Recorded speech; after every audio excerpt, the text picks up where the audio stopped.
Ladies and gentlemen, boys and girls, cornhole fans everywhere, welcome back to Messe Park here in Trier, Germany, as we are going through day 2 of the 2024 ACL Europe Open. If you joined us earlier this morning, you had an opportunity to see some of the best cornhole teams across the world make their way into the semifinals that we will show later on this evening. But now it is time for one of our favorite signature events of the ACL Europe Open. It's the Sweet 16 singles. 16 of the highest ranked players across the ACL Europe regular season have played an entire year to get to this point and now are playing for an all expenses paid trip to America to compete in one of the largest American events of their choosing throughout the 2024-2025 season. I am Trey Ryder, going to be bringing you all the action from this Sweet 16 in singles, and we got a good one for you right out of the gate. We are going to be showing Dennis Cutter alongside Goran Milich, a pair of players that are well known across all of Europe for being some of the top players, and surely here as they go head to head are going to have their hands full trying to take down the other one. Goran has really been one that a lot of people are starting to recognize as one of these top talents in the sport. They're just doing some down and backs now, and then we're going to get ready. Oh, actually, no, they've already started live, so they're getting into it now. And the chat, I'll be here with you guys throughout the entire afternoon, so you guys can tune in as they just getting that ready to go. Let's get our scoreboard up and running.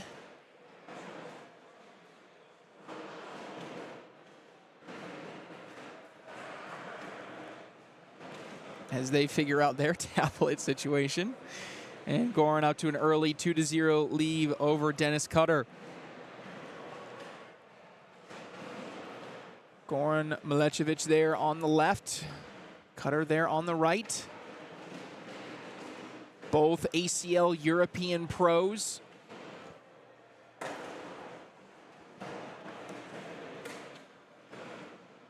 And away we go. Let's check in. All right, so I'm going to go ahead and grab the bracket for everybody here. So the bracket both on YouTube and in Facebook if you're watching there. We have just put the bracket in the chat, so you can use that to follow along. Again, we're playing for an all-expenses-paid trip to America. Last year it was Mathieu Rivault from France that won this event, and that's why he got the all-expenses-paid trip. And then Gooni, Rits, and Thomas Schwartz, they won the doubles event, and they ended up going to Westwego. Mathieu went to the World Championships just over a month ago.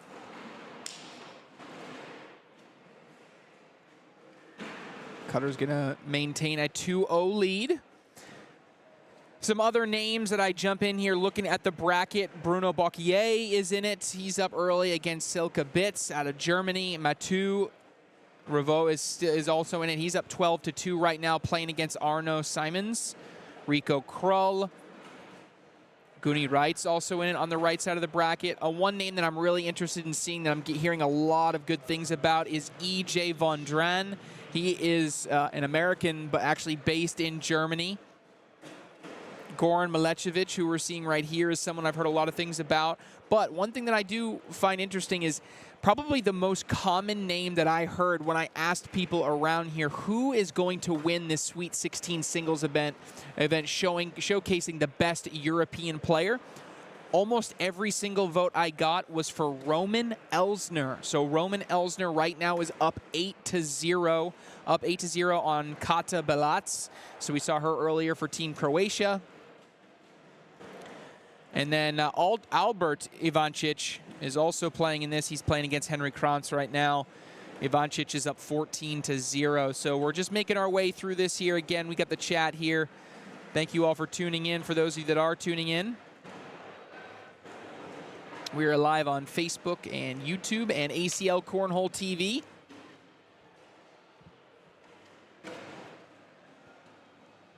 Dennis Cutter definitely takes his time on each and every shot. Looks like he's throwing those Lucky Bags Pro Snipers, bag of choice. Definitely a throwdown bag there. Spencer McKenzie's throwdown. I don't think Milicevic was in Ventura, California, but he got himself a set of those throwdown bags. Take a look real quick if I can see it a little bit better. What kind of bag? As Cutter's trying to figure out what he wants to do here. Does look like everything may fall, so it may be a 3 for 2 type of situation if he wants to go for an airmail.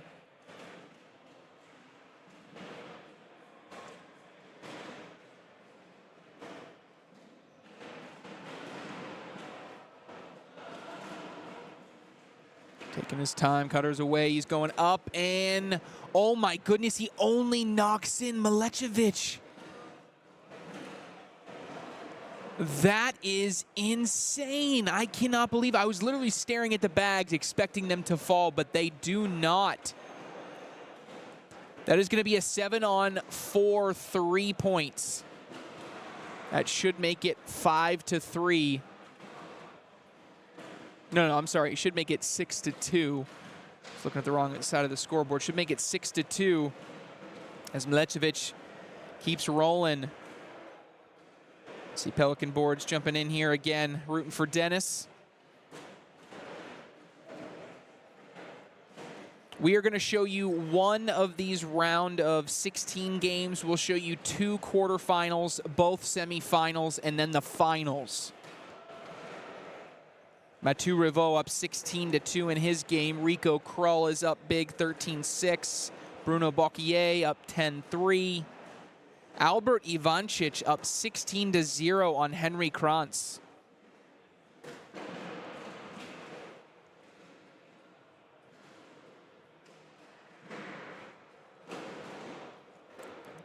Dennis taking his extra time here, playing in his home country of Germany. A disappointing finish, and as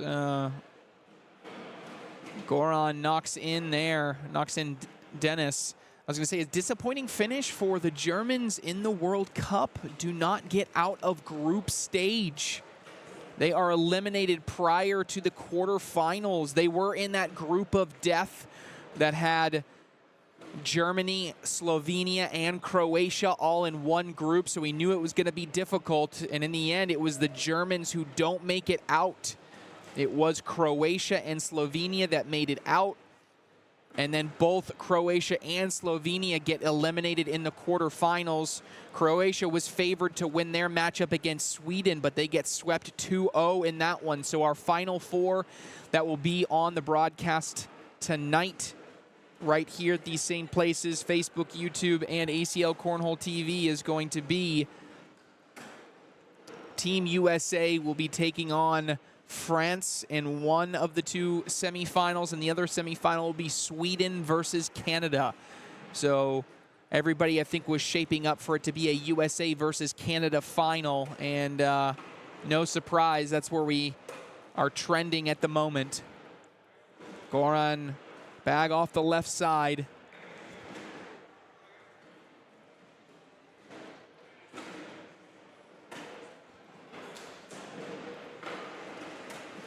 Oh, and 2 fall right there. That is going to be, is that a 9? Oh my goodness. Talk about a momentum flipping game. Should be a 9.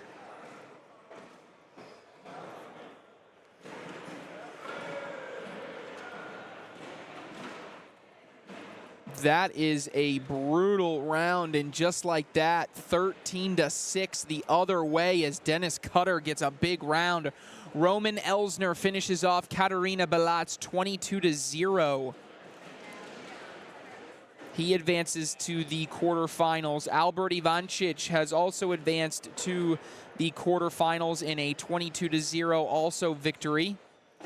Mathieu Rivault, 24-2 over Arno Simons. So Rivault is into the quarters.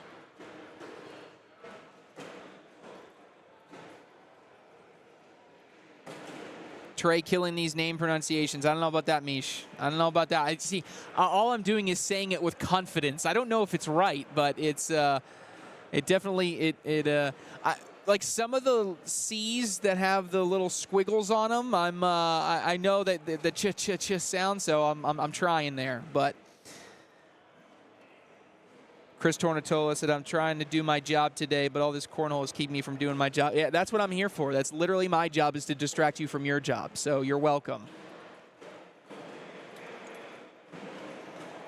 Mike German says, let's go, Dennis.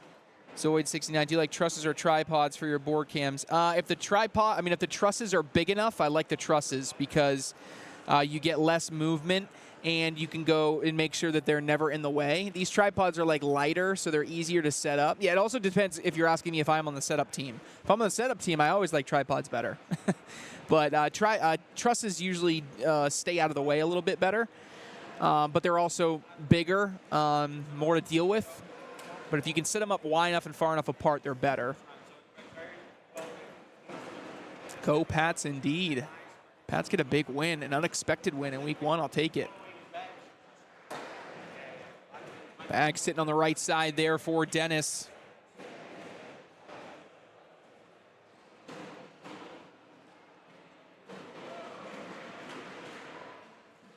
Dennis Cutter trying a little bit of a cut there. He ends up too far to the right-hand side, but each player has a bag opposite of their own collectible spot.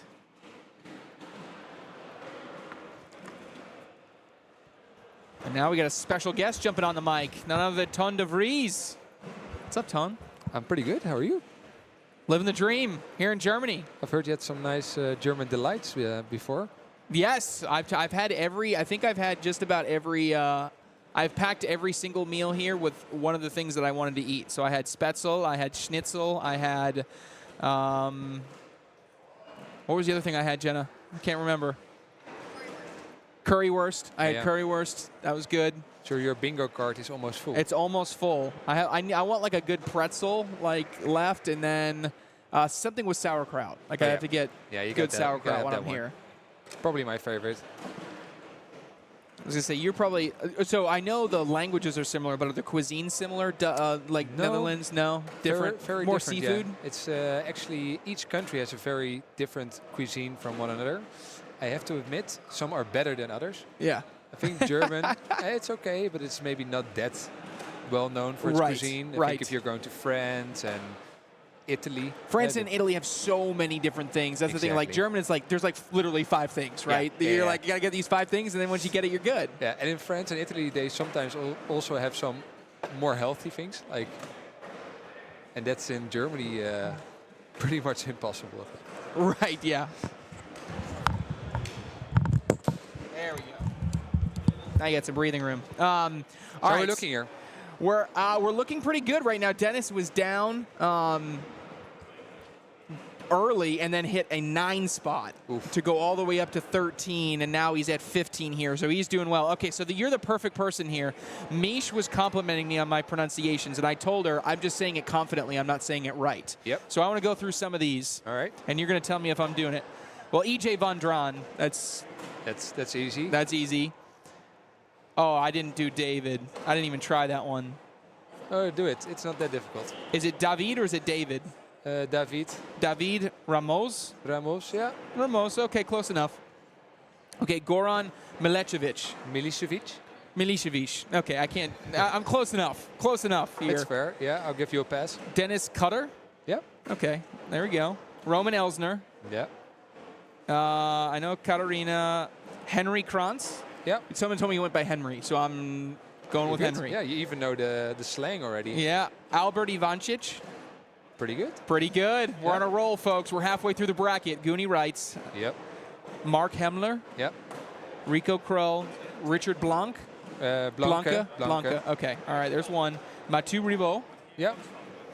Arno Simons. I mean, that's Simons. Okay, I was like that. I'm saying that way too American right there, but Arno Simons, Silke Bitz. Yep. Bruno Bocquier. Yeah, there you go. Oh, look at that's like 14 out of 16, Jenna. But I have to say, we got you the easy names. I know. This time I didn't. Who was who? All right, so I you know what? This one I'll embarrass myself, Jenna. Jenna will like this better, but I could not. I didn't even try on Neng. Yeah, Neng Lang Polol, something like that. I was like, I saw I don't even Neng's, know that yes, name. Yeah. it was like Wayang Pol. Yeah. Or try Đorđe Adjemovic. Okay, that you didn't make. That wasn't real noises that came out of your mouth there. That was fake. It's a true name. That He's playing here right behind us in the swap event. I was like, you know, someone was like, "Why is Flo playing first game?" I said, "Flo Rook can play because I can pronounce her name." That's why we put her on the court first yesterday. Exactly. Ooh, Dennis misses an air mill. And this is the first time I've seen Goran play as well. And he was someone that, you know, when we talked about top players that I was excited to watch, a lot of people named Roman. A lot of people, and that I hadn't seen yet at least. A lot of people named Roman. Who was another one that people took? In EJ. Yeah, we got EJ.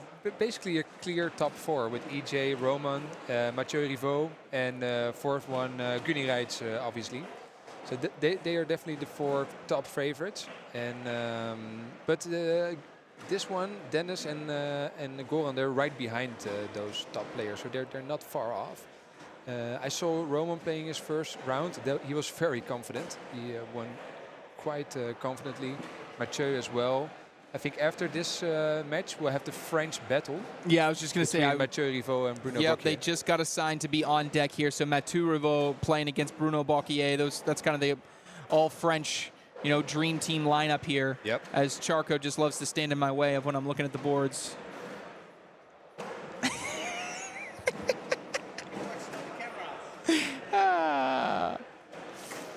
I love giving Charco a hard time. What bracket is this? We are in the Sweet 16 singles. So this is the, correct me if I'm wrong here, Ton. This is the 16 highest ranked players in the ACL Europe standings. It's kind of an invitational for all of those players to compete here in this single elimination bracket. We have one for singles, we have one for doubles, and each of the winners of these 2 brackets gets a trip to America to play in any American event that they want to. Obviously, we're going to probably steer them towards either the World Championships or one of our signature events, but in theory, they can pick any of the events that they want to go to. That's it. Yeah, there's one exception. There are a few players that live in America that are also currently in our top 16 standings, but they are unable to play in this one. This is really for our European-based players to get a chance to get across and play in the US. Makes perfect sense. So Evan Davis says, Dennis keeps making me think the video freezes. It's funny, he kind of completely resets. He's probably one of the most methodical. I was actually talking, me and KT were calling the games earlier, and one thing that I did notice is that, and like America when it first started, the pace of play is much quicker. There's not a lot of players like Dennis that really slow down and take their time. A lot of it's bang, bang, bang, getting the bag out of the hand. Yeah. Well, you know, Trey, as a director, we like it. if I know that Dennis is playing, I always put him on the court first. Which I know it can take a while. And no offense, I mean it's allowed. You do what you do, but yes, you know how to pace games. As a director, I'm also allowed to pick my games, so that's how I try to do it. Very, very good point. Very good point. Meanwhile, he's getting close to a win here, Dennis. Got one off from Goran. If he collects this, that could be this has to be in. Gotta be in. Oh, and it does sneak in. A good bag there by Goran. Wow. Gonna get 3 points. Puts Dennis Cutter on 19. And if I look at this, this has been a heck of a run here by Dennis, because this game was 6-2, and now it's 20-11 the other way. So, I mean, it just completely flipped on its head. That has been a 18-5 run here for Dennis Cutter. Highlighted by that 9 spot. Dennis Cutter throwing an 8.21 PPR at the moment. I think there's not going to be enough to win it all. He still needs to step it up a little bit. If he plays, he's going to play EJ after this? He is going to play EJ after this. If we look at EJ threw an 8.47 in his first game. So kind of both players having that first game opportunity to kind of feel it out. Roman Ellner taking on Albert Ivancic right now. He's stepping up his game there. Roman Ellner throwing above a 10 right now in that game. We're going to see him in the semifinals. That bag is off to the left-hand side. This is now a collect for the win, regardless of what Goran can do on his last bag. Dennis Cutter away, and it falls, and that is going to clinch it. Dennis Cutter is into the quarterfinals, where he will meet another player. I don't want to know if I should call him a German, but another player based in Germany. We'll say half German, half American. Half German, half American, EJ Vandren. So we are going to take a quick break after that, and now next up, it's going to be a battle of two of the French powerhouse players. We will have Bruno Bocquier versus Mathieu Rivault coming live from Trier, Germany, right after this.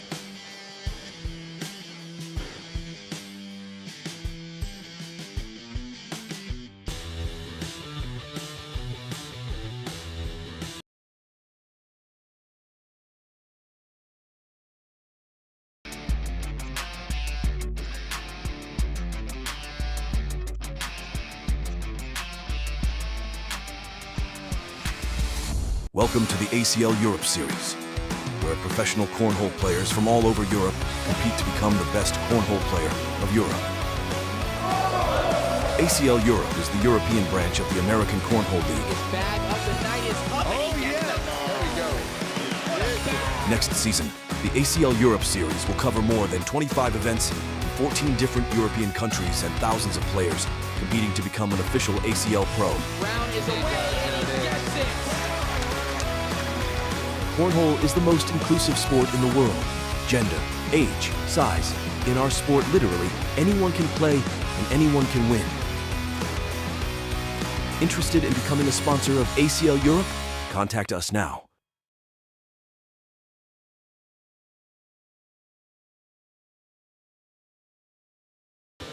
Welcome back, Cornhole fans, here inside Mesa Park, Trier, Germany, 2024 ACL Europe Open. Trey Ryder joined alongside the man running the show, Ton de Vries. And Ton, a quick second before we jump into this, but it's got to feel a lot of pride being able to see, you know, where you've come from 2 years ago. I wasn't in Rotterdam when you guys had the first one, but I was here last year, and it just feels like every year you guys are just doubling in size, which is a great trend to happen, but you got to be proud of what's going on behind us. Oh, for sure, great. And I mean, I really like this Sweet 16 event. It's one of my favorites, but at the same time, we're playing the swap event.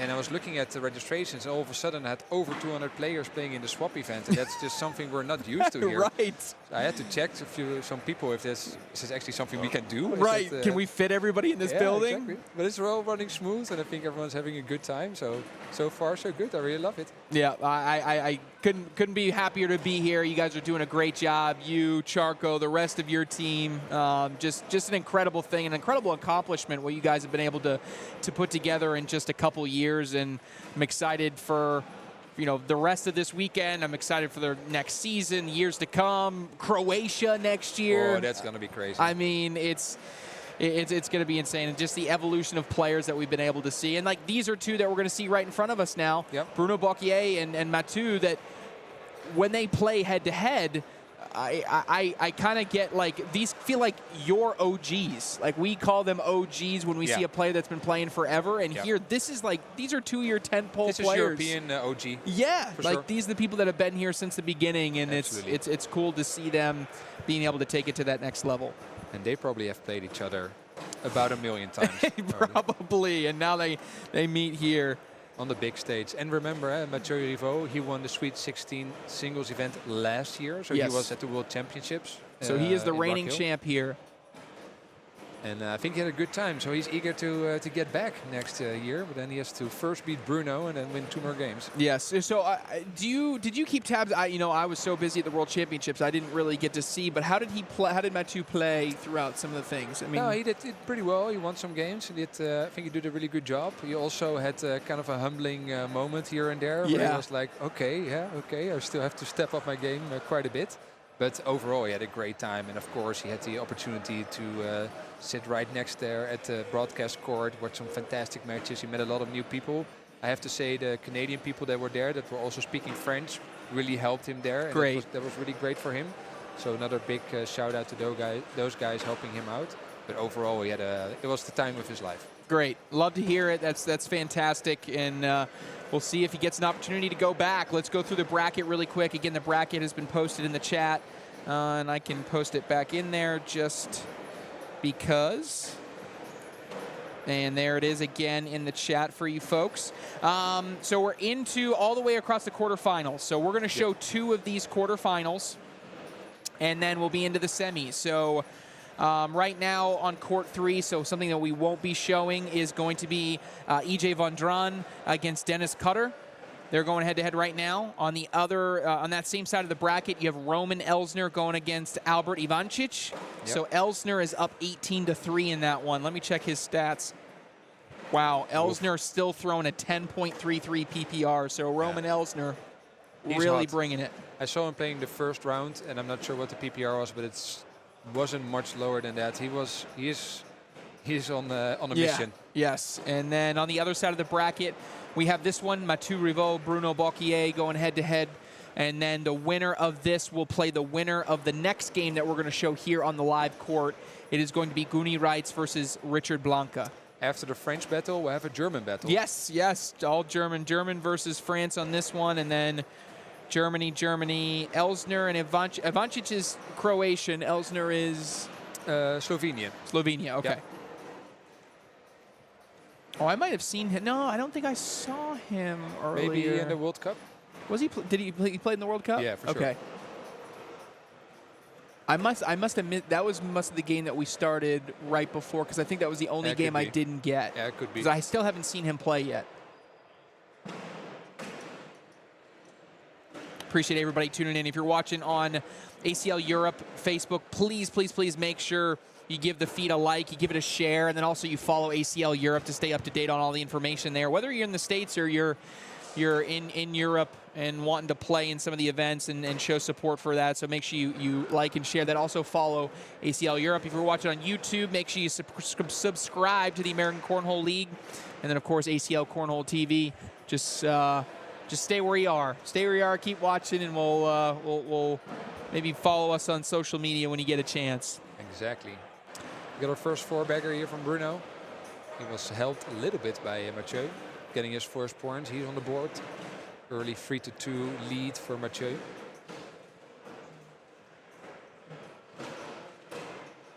Little bit left there. Back left of the hole. Bruno was the winner of the ACL Europe Series last season, so he was the best player after the end of the season. But this season has not been his best season so far. So of course he's still top 10, and he had some great results, but not as good as last year. Do you think it's because he has taken a drop off, or do you think other players have just gotten better around the latter? Yeah, for sure.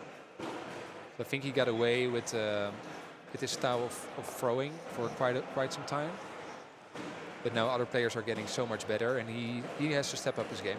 Yeah, you lay up. I mean, he's got that slick side bag. You can just lay it up there and let the bag do the work to an extent. That can only really work for so long. 4-3. Bruno's got a bag off to the right, and Mathieu goes straight in.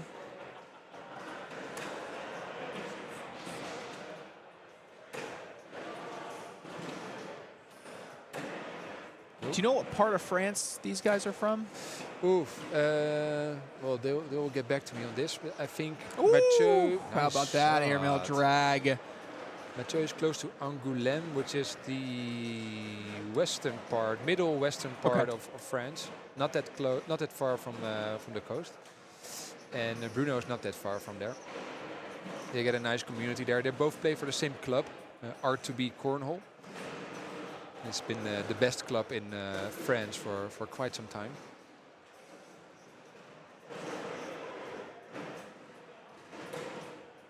Back and forth we go here, 5-4. 5-4 now our score. I was curious to see how Bruno would perform here after his maybe not so strong season, but so far he's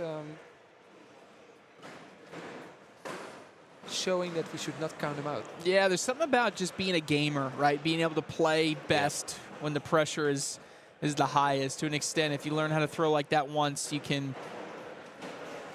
It just becomes like riding a bike, like second nature. And now... I'll remember his nickname. We're going to see Mr. Mr. Airmail in There you go. action. And, ooh, just a little bit short. Knocks one in, goes off the side. That's going to be a point for Mathieu. I was kind of surprised Mathieu was giving him that opportunity because he knows Bruno and he knows he has Right. a good airmail. Could have been 3 bags in. But There's some 4 people. points. There's some people you always want to force to airmail, right? Yeah. Because it technically is a lower percentage shot. And then there's other players where, yes, technically an airmail is still going to be lower percentage than a slide shot. But the issue is some people gain confidence Yeah. by hitting airmails, and then what that can do is that propels momentum, and all of a sudden they hit the airmail, and then they're able to slide Start to 8 feel bags good. in a row, Yeah, right? Because they're feeling it, right? Yeah. If you don't let a true airmail a person, if you never let them get in that airmail rhythm, they may never gain that confidence in order to beat you. So I think you're right. One of those instances, you don't really want to give. Let's go again. You don't want to keep giving them those chances.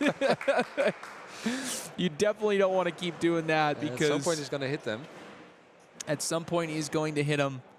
6-6. Nice close game here. 6-6, heading into round 8. Dig in, guys. This could be a long one.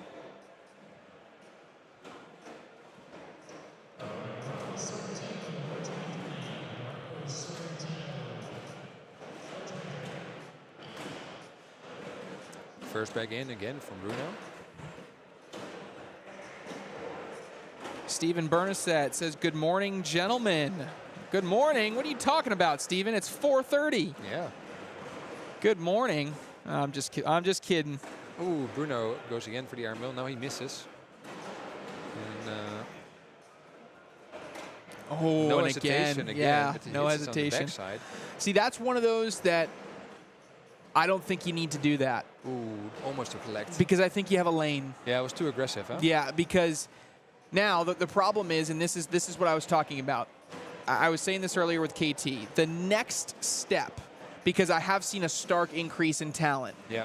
The if I'm challenging any European players right now, Yeah. you have to do the number one thing is you have to develop a 5th shot. Yeah. Okay? You have the slide, block, push, airmail. Yeah. Easy. Everybody's starting to develop all those. You have to get a 5th shot, okay? And the reason that you have to do that is it doesn't have to be a roll. A lot of people are always saying you have to roll to win nowadays. Yeah. No, you don't. But it's a cool shot, right? So It's that's why fun, everyone yeah. wants to It's have the it. flashy one. Yeah. World champion Adam Hissner just won the doubles world championship. Yeah. Doesn't have a rollback. Yeah, exactly.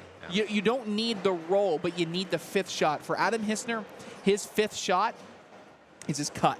Got He has it. one of the best cut games. He is able to manipulate and maneuver around bags Yeah. just as good, if not better, than anybody else in the world. So if you're going to take that next step, and exactly what we just saw from Bruno there, he had a slide shot that maybe I just put a little bit of a basic cut on, and I can just slide up and in, and you don't have to waste that airmail, and you end up on the right side of the board and giving up points. So in my mind, the most important thing for this group of players, you got to develop that 5th shot, whether it's a cut or a roll. Yeah. So question for you. Do you think it was on purpose what Mathieu was doing? Trying to force that airmail from Bruno? Knowing him that well, knowing he might go aggressive for the airmail? I mean, maybe, but I think we're earlier enough in this game that I don't think you need to do that based on how the game was progressing. I think you got to feel confident about where you are because I think a lot of players, even here, and then I still think this is true in the States, just because you have that ability to block the hole doesn't mean you always want to. I see a lot of American players, they'll go the first 10 points of the game saying to themselves, I'm just going to run bags and see what happens because maybe I don't have to go through all this effort of blocking the hole if my opponent can't hit a slide shot. If my opponent can't hit a slide shot, give me my free 10 points to start the game, and then we can deal with it later, right? Just because you have this, and this is what a lot of things. That's a clean air. And that's what you expect from either one of these guys in an answer in an airmail show. Oh, Mathieu overshoots. Now this is what Bruno wants to do. Oh, and it's a little bit deep. It's 3 points. Yes. I think it's a lead change trade. Yeah, it should be. 16 to 11. Yeah, but just to put a bow on that, I really do think it's, you don't, just because you have the shot doesn't mean you always need to throw it. And I think that's one thing that American players get themselves in a little bit of trouble sometimes. They're like, I know I'm the best player in the world, so I think I can hit every shot every single time. Yeah, it's not always necessary. Cornhole is a game kind of like baseball, and it's a game of statistics, right? Yeah. If you're going to be an 85% player, play those odds, and if you play the odds enough, you're going to be successful. Like poker almost, right? Yes, yeah. So meanwhile, Mathieu is back off to the left again. Erwan Bernard says Sweet 16. Yes, this is Sweet 16. Winner of this game goes to the semifinals. So in here for Bruno means 2 more points. Oh, but he goes off to the left. That was a big opportunity for 2 more. And Mathieu tries to collect. It was too aggressive. Gives up another 3 points. I think that's another one of those opportunities where you're impatient. You're saying to yourself, I need to get 3 points now. No, you don't need to get 3 points now because, or 2 points. Because it was a hard drag. It was not easy, because that bag is just has a little bit over the corner. And again, with confidence, you have to learn how to play smart now that you have all these different shots. You are a great airmail player, right? That's where you learn. Well, this could be a surprise game here because Mathieu did come in here as the big favorite. But it's not over yet because Bruno has 2 bags off to the left. He could go airmail, try to collect. Here's another moment where we see if he goes aggressive. Does not. With more bags off to the left. Oh. Building a wall there on the left side. Mathieu's got a good opportunity here to get some points back, and Bruno needs to be in. He's not. So this could be 5 points. Could be 5 if he goes in, and it just holds up. So just 3 points. 7 on 4, 3 still makes it 19-14. Yeah.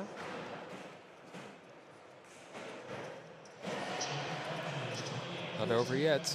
Meanwhile, Roman already won his quarterfinals. So we have our first semi-finalist that is ready.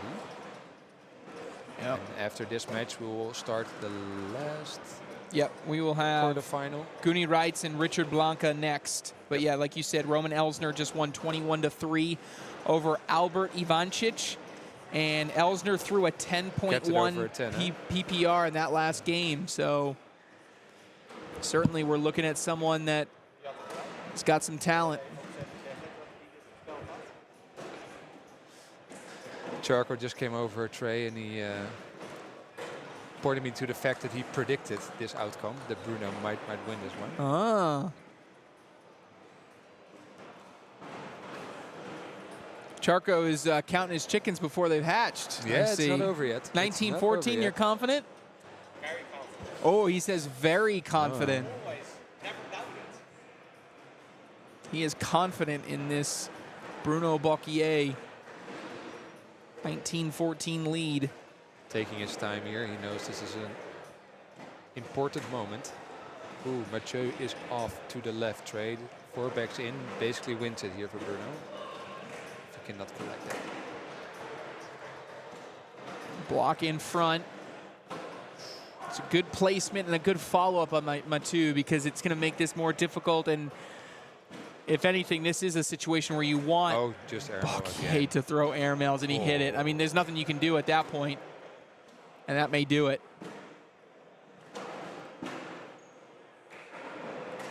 Yep. So Mathieu needs to collect here, and he does not. He does not. That will do it. Bruno Bocquier will win and advance here in this bracket. Bruno advances to the semifinals of this Sweet 16 competition. Confident win. Really strong performance here by Bruno. Going into the semifinals where he potentially meets Gooni Rits or Richard Blanke. Richard Blanke, Gooni Rits. That's going to be our next game up here live from Germany. 2024 ACL Europe Open Sweet 16 singles. More action coming up next.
Welcome back, cornhole fans everywhere. We're here in Germany, the 2024 ACL Europe Open. We love this Sweet 16 singles event.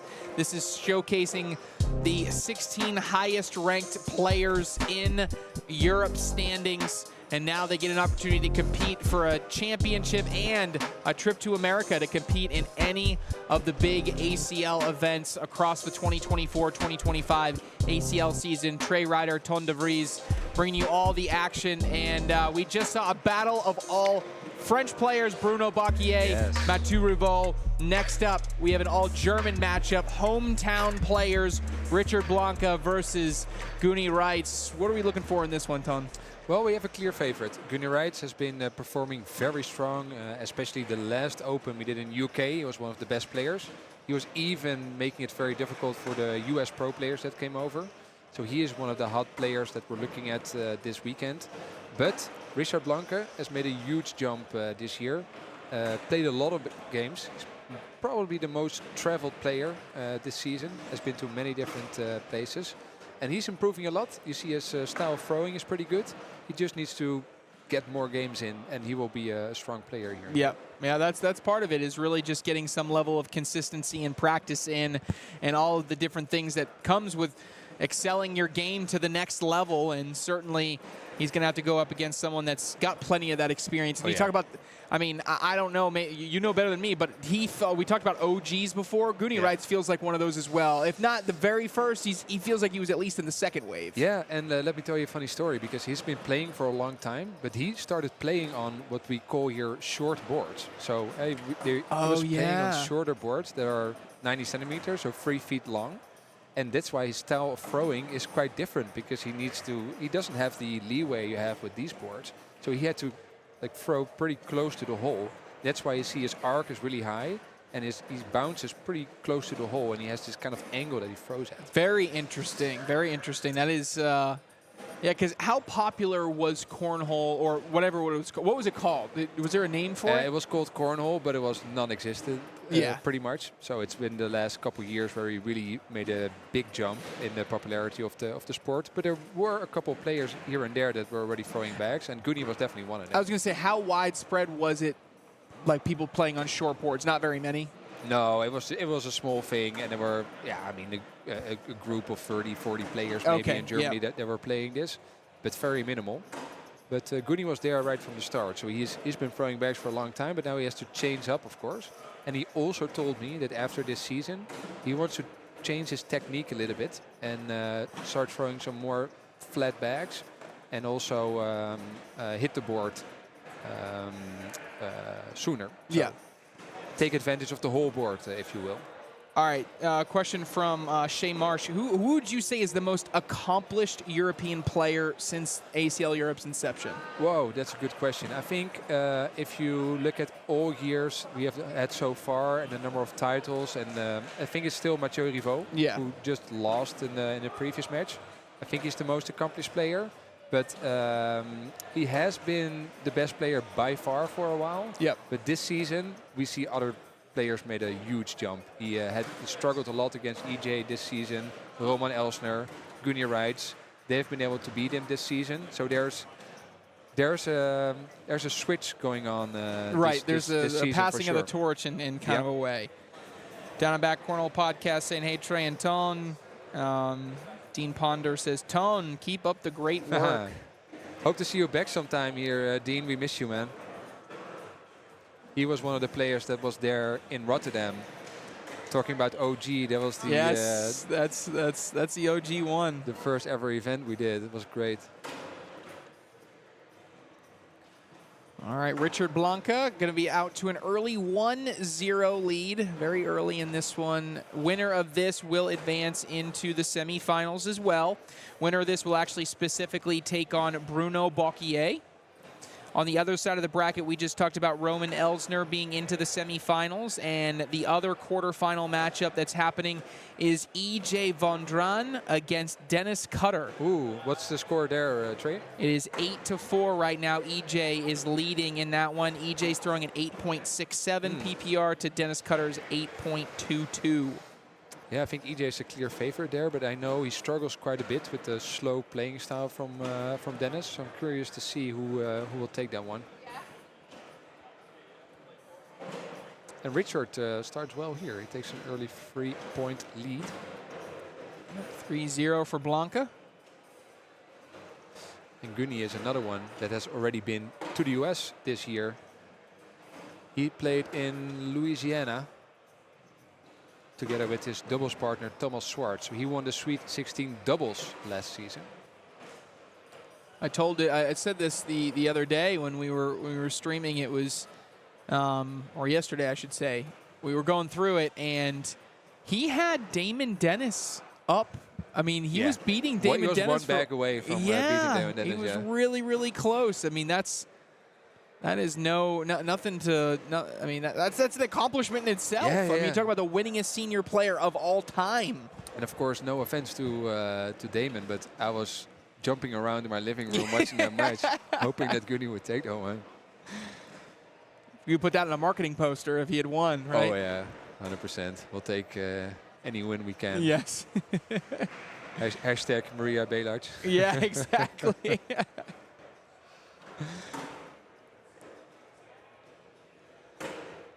Richard has a very strong start of this match. Yeah, now you really got me paying attention to Gooni's form. He really does throw it a lot higher and a lot further up the board. Yeah. Why he's able to use that slick side. It's going to be a nice 12-on-10 round. It's going to make it 5-2, Richard Blanke. Put it in perspective for us. How big of an upset would this be if Blanke were to win? Oh, I mean, pretty big. Although Richard has improved a lot. So to put it in perspective, it's a pretty good upset. It was a pretty good upset. Yeah, I think if the Seahawks beat the 49ers right now. Okay, yeah, that makes sense. Yeah, okay. Put it in football, American football terms. We like that. We can vibe with that. It's not like the Panthers beat anyone. Right. As an upset. Because you're a Panthers fan? Let's skip to the next topic. Yeah. Please. Okay. I was gonna say, Ton is in our fantasy football league as well. Oh, let's skip to the next topic, please. All right, so Eric, are there any Euro bag makers? So yes, there is one. Give us a little. This Slicky Bags, I believe is the name of the brand. Yeah, Tom? we have a couple ones. So the first one ever with the ACL stamp is Slicky Baggers from Switzerland. And then we have a couple other bag makers that make really nice bags here in Europe. Lion Board is here with a stand this weekend. We have Pelican boards. We have IC bags from Sweden. He makes really nice bags. So there's other ones popping up. And of course, Wicked Wood. For sure, yeah. Although Wicked Wood, we mainly do collabs with the big American brands. So we have a nice collab with Cornell Coastal, for example, who with the same bag that Richard is throwing it with right now with the Creature bags. Those are definitely the most well-known brands here. And then you guys do a lot of boards, obviously, too, right? You guys for sure. Yeah. Lot of custom boards also for the promotional market for major brands that want to do branding with boards. 5-3 still our score here. Richard Blanke leading Gooni Rits. Winner gets Bruno Bocquier. EJ Vandren up 14-4 over Dennis Cutter right now. Oh, that could be a big semi-final. EJ versus Roman. Yeah, I mean, that would be, honestly, those are the two popular names that I heard for predictions to win. So, I mean, for them to be in the semifinals, that would be obviously a really, really big matchup. Dream semifinal. Ooh, another opportunity for Richard for points. Nice lane. Takes it. I'm very happy with how Richard is throwing. Yeah, this is my first time seeing him play. So you telling me that he's a pretty heavy underdog? I'm not seeing it yet, so far, just because he's not showing it. He's playing at a really, really high level. Yeah. Now we see if he can keep it up. Right.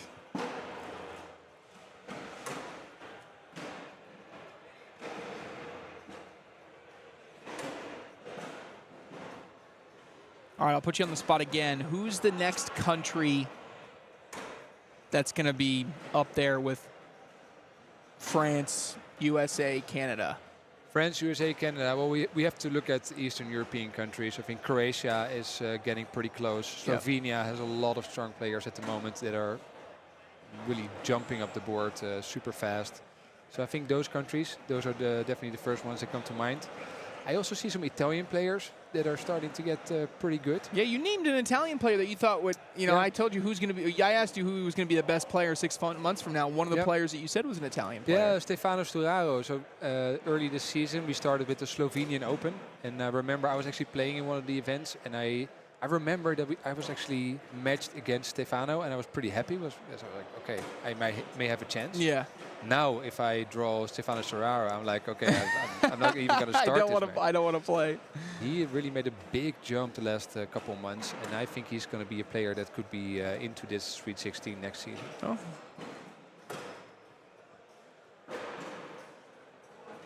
Blanke's away again and got more points. Wow. What I personally really like about this event, the Sweet 16 singles, is it because it gives the European players the opportunity to feel the pressure of that one match that is where so much is on the line. Yes. Yep, because you have to simulate that if you're going to go play, because that's what it feels like every single game that you're playing over in the States. And during the season, of course, you play a lot of double elimination, so there's always that second opportunity. But here's all or nothing. And there's something on the line. I mean, that ticket to the US. It's a dream for these players. And for Gooni, it's already a dream that came true. Yes. I'm assuming Gooni had a great time when he came. Yeah, oh man, he came over me many times about how such a great time he had. Yeah. It's nice when you play well too. Yeah. Go over there and you play well and you showcase some skills. Yeah. Yeah, you don't feel embarrassed. You actually feel pretty proud of what you've done. 9-8. Close game here. Yeah. Back and forth we go, really. Been a couple big rounds by Blanke and then a slow and steady churn here. But Gooni, when he has given up points, has missed on this end with that bag off to the left-hand side. Another one. Ooh, it's off the board. He's unhappy with himself.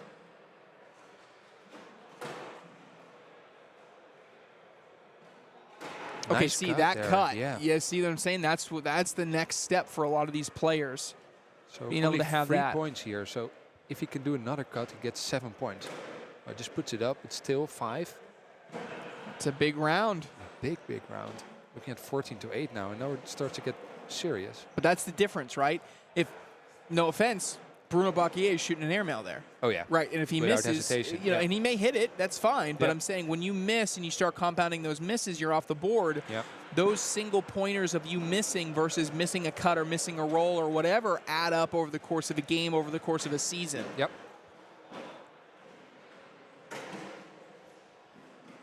If we're just looking ahead a little bit, don't want to call this match too soon, but if Richard would win this one, which would be a pretty big upset, we have Bruno and Richard playing in the semifinal, so one of them will get into the final. And that will be Which pretty would be a big, surprise. surprising finalist. Yeah. Because especially if we look at, I mean, seeding-wise, I'm assuming these were seeded based on where they were in ranking? Correct. Okay, Yeah. so Blanke 7 and Bocquier 6. So yeah, you're taking away your 1, your 2 and your 3 seed here. Yep. Whereas on the other end, It's going to be the 1 and 1 4 and seed. 4. Yeah, so the 2 top seeds on that other side. EJ is up 20 to 5. So that one seems to be pretty much in control there. EJ Vandren over Dennis Cutter. Oh, get ready, guys, for a big semifinal coming up. And that'll probably be the next game that we show. Yeah. Very Probably likely. do EJ Vandren against Roman Ellner. Yep. Dean says, Tone, are there any of the OG Americans from Rotterdam here? Any of Yeah, Sean Farrell is here. Okay, yep, good call. And that is pretty much it, I think. Dean Mellon, we have seen him many times this season here. And it's unfortunate that he is not here this weekend, but he is definitely one of the OGs. He played with one leg pretty much in Rotterdam. That was quite something. And then last year, both Hunter Thorne and Trey Birchfield that are back again this year? Yeah, correct. Yeah, they're here for the second time.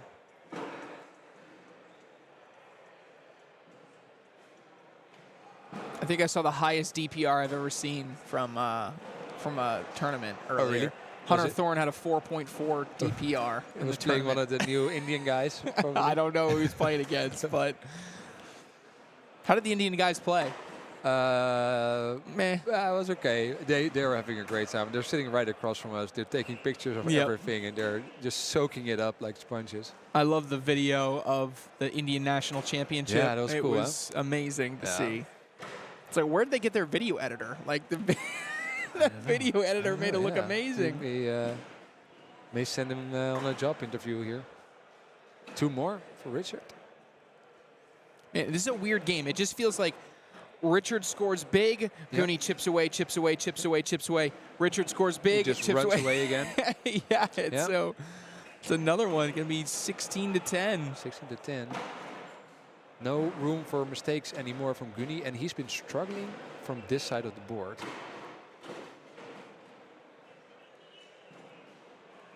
Richard looks in the zone.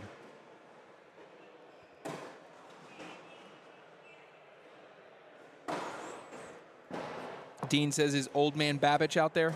Oh yeah, he is. I was in a dorm room in the UK a couple of weeks ago with Jake Babbage. It was a fantastic tournament we did. It was at a school center, and they had dorm rooms like on the campus that we could That's where you're staying in? Oh my gosh. So we were with 10 people in a dorm room basically. It was hilarious. It was a great time. Gooni going to take a timeout, seeing what he wants to do. What are we looking at PPR-wise this match, Trey? In this match, a 9.6 for Richard Blanke. Wow, yeah, that's good. I mean, so on average, you'd probably say Gooni is not throwing much different than he normally would. It's just Blanke is elevating his game. Great game, absolutely. All credits to him. That's a wash.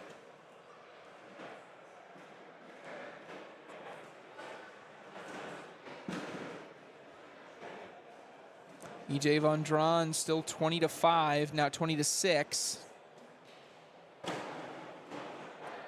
Also above 9, so we're getting into the 9s. If you want to win this, you got to be high 9, I think. Richard first back in again.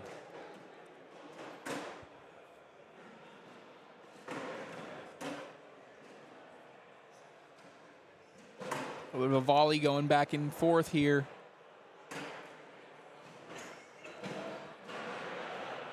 That bag's coming back for sure. Taking his time with his last bag. Would be another 4-bagger. There it is. 4-bagger, Blanke. Make it a double. Did you get tired of the boom sauce already, Trey, or you're still good? Boom sauce. Hey, whatever works for you guys over here. Whatever works for you. I said, KT, so what's the double? What if they both do it? Boom sauce. Oh, we haven't gotten that far yet. I was like, you gotta have something. If you call it a boom sauce, it's gotta be something. Yeah. Gotta come up with a double. Richard misses his first bag. That's the opportunity right here. That's a while ago that he missed one.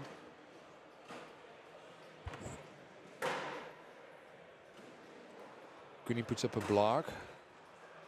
See, this is where Gooni, I think, is going to struggle, and he did that. He made me look stupid there, but because he's got that natural fade on his bag, it's tougher for him. And the phone. This could be a tie bag game right here, right up the center. Push them both in.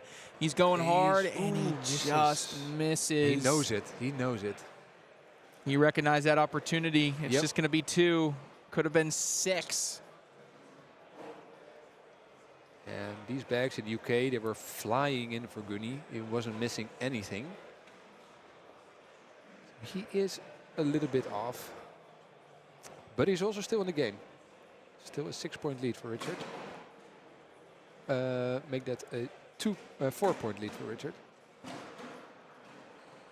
And Trey, we have another bag off. So we're going to get a close match here. Could be looking at a tight game here. Yes. Ooh, or worse. It's a 9-on-5 right now. Yeah, this is an important bag for Richard. Can he collect this? Oh, no. He's giving up 6. Wow. Or giving up. Lead change. Should be 3, right? I think it's a 4-bagger for Gooni. Oh, Yeah, it was a 6 points. Yeah. Oh, 12 yeah, to no, 6. you're right. Sorry, I thought you said you had 1 off the back, so I was like counting on my fault. This is the first bad round that Richard has played Yes. all game, and Gooni takes advantage of it right away. But hold on, now Gooni is off. And he's off again.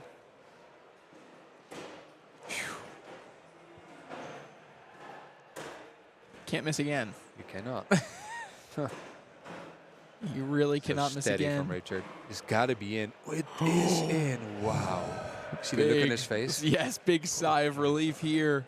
So Blanke. for 4 points, Richard. Oh, he was throwing very, very low that last throw. Little nerves. That was nerves for sure. That was a nerve back So it for sure. It was probably like 20 centimeters lower than what he would normally throw. So now we are just Tied at 18. tied at 18, and men EJ Vandren 20-9. Cutters, Yep. hanging around. Yep. He's good at that. First back is good from Richard. Ooh, he's off. 4-bagger will win it. Richard. This is not a bad back. Those are going to go in. 2 more bags, and he's into the semifinals. 1 more back, and he's in. And Gooni has to hit this one. He does. Well, in for the win. Richard Blanke. With the upset of his And life. he does it. Richard Blanke is What into a the win. semifinals. Unbelievable. And Tone is shocked. Yeah, I'm shocked. Yeah, this is a big surprise, especially after Gooni came back to that 18-16 You just lead, felt like, and then okay, now it's going to be exactly. it's it. But he was just like, okay, let me come back. Let me finish this off. Great job by Richard. What resiliency right there from Richard Blanke, showing off the skills. He's into the semifinals, where he will take on Bruno Bocquier. Since EJ Vandren is still taking on Dennis Cutter, looks like we're going to be Richard Blanke versus Bruno Bocquier live here from Trier, Germany. We'll be back right after this.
All right, welcome back, Cornhole fans. We're here, and we are making our way through Sweet 16 singles, trying to give away that free trip to America to compete in one of these big ACL events alongside the best of the best that the Americas have to offer. And we are down to our final 4 players. We just saw Richard Blanke and then Bruno Bocquier right before that be 2 of kind of our upset picks to make it into one side of the bracket. But now we jump over to the other side of the bracket.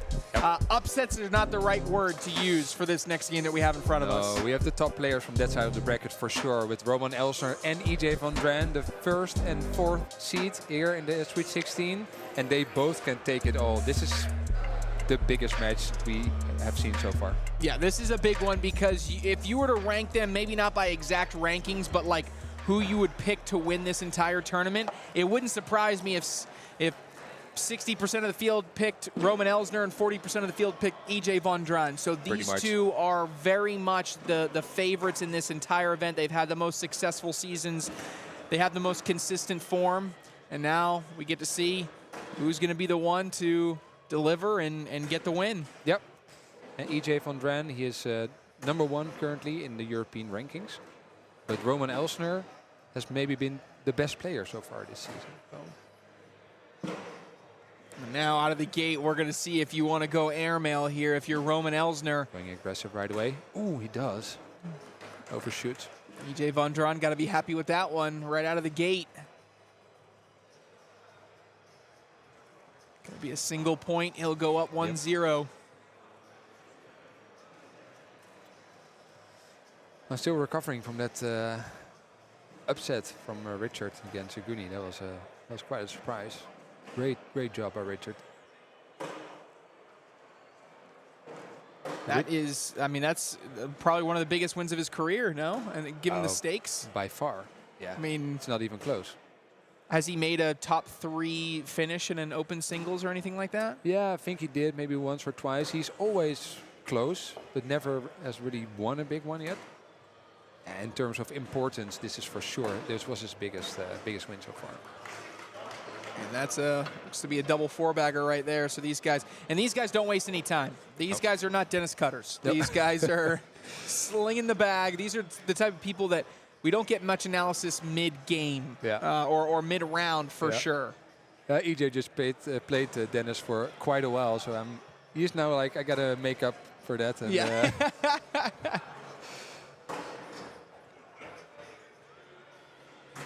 I can see now, the first time I'm watching Roman Ellner play, I see it. Yeah. I can see the form, the way the bag just pops out of his hand in a certain way. You can tell he's really got that ability to put a lot of bags in the hole. Yep. But it is going to be a couple points the other direction. Vandren. Yep, takes the first free. So Trey, that step over technique that EJ has, that's not going to be allowed anymore next season, is it? Correct. Yeah, starting October 1st. October 1st, that form goes away. So that's something that Vandren is going to have to correct. Well, the funny thing is, he just changed it recently. Oh, really? Now he has to go back. Now he's got to go back. Yeah.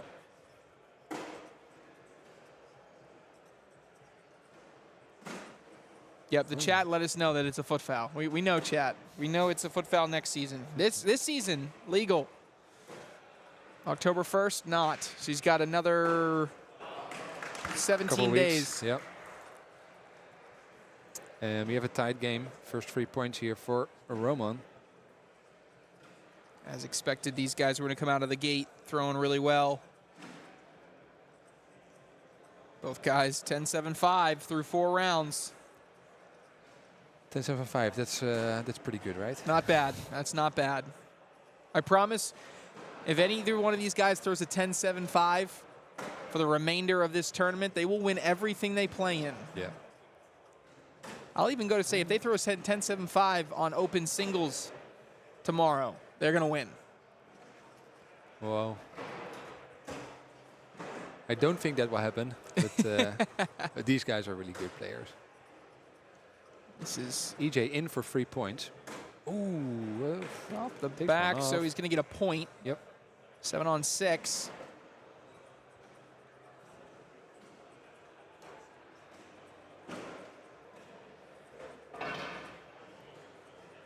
Denny Mallon rooting for EJ Vandren.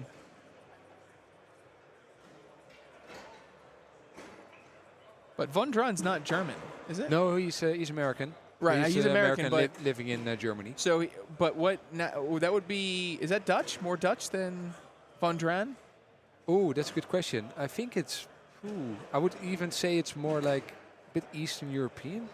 Maybe So more like Slovakian. American or player, Slovakian name, living in Germany. He's Yeah. just Yeah, we should ask him about that. He's a Actually, melting I'm not. Maybe I'm now saying something I should not have done.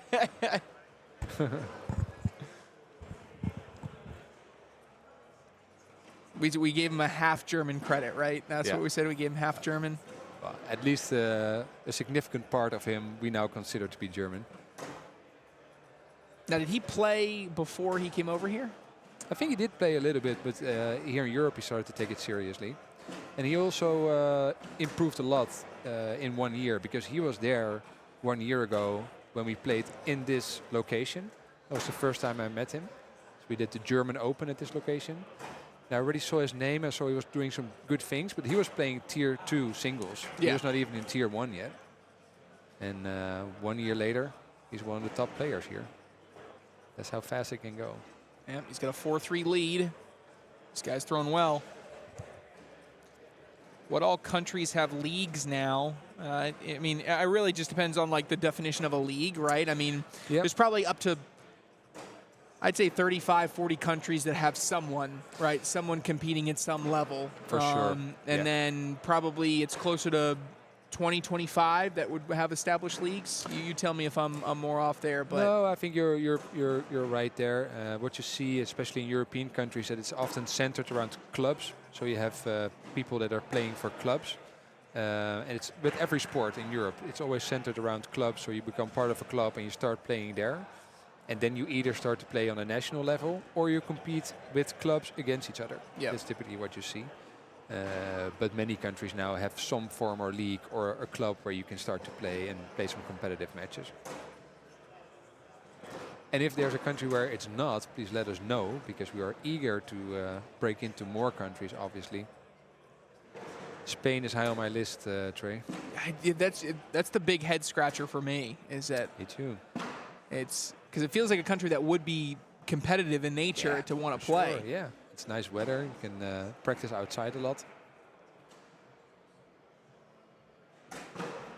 Nice collect from Roman. EJ another four-bagger.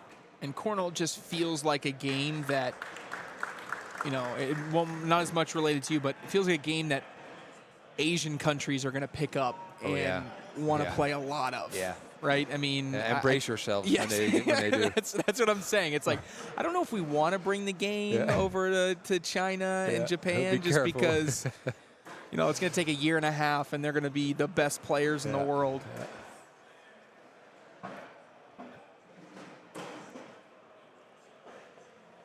Still 6-3. I'm wondering who's going to be the first player here that starts to play a more tactical game, because they're just going straight for the hole so far. Is anyone going to change his style of play? Right. Could be 5 points for Roman here, and it is. So it's a lead change. It's a big round. That's kind of what we were waiting for, that one big round. Corey White, would love to see the flag next to player names. Yeah, I totally agree. We were going to do that today until the person that was going to do that is, let's just say, a little under the weather today. Yep. Either caught something on the plane or I don't know, but we're going to add the country names. So hopefully I get to add those tomorrow. We're going to add a little drop down for the country flag so we can designate. But I will say EJ Vandren, again, living in Germany, so we'll call him a German player for the sake of the conversation, and then Roman Ellner is Slovenia. Correct. One of the upcoming countries in Europe, Slovenia, a lot of strong players. And a great event. The first Slovenia Open this year. And if you ever want to pick an event to go to, definitely make sure to go there. Slovenian Open. Really? Yeah, it was great. Yeah, and what was really nice, the place where we were, the hotel, was right next to the venue. So you just roll out of bed straight into the cornhole court. Oh, that's And awesome. I love those type of venues when we go places. Fantastic.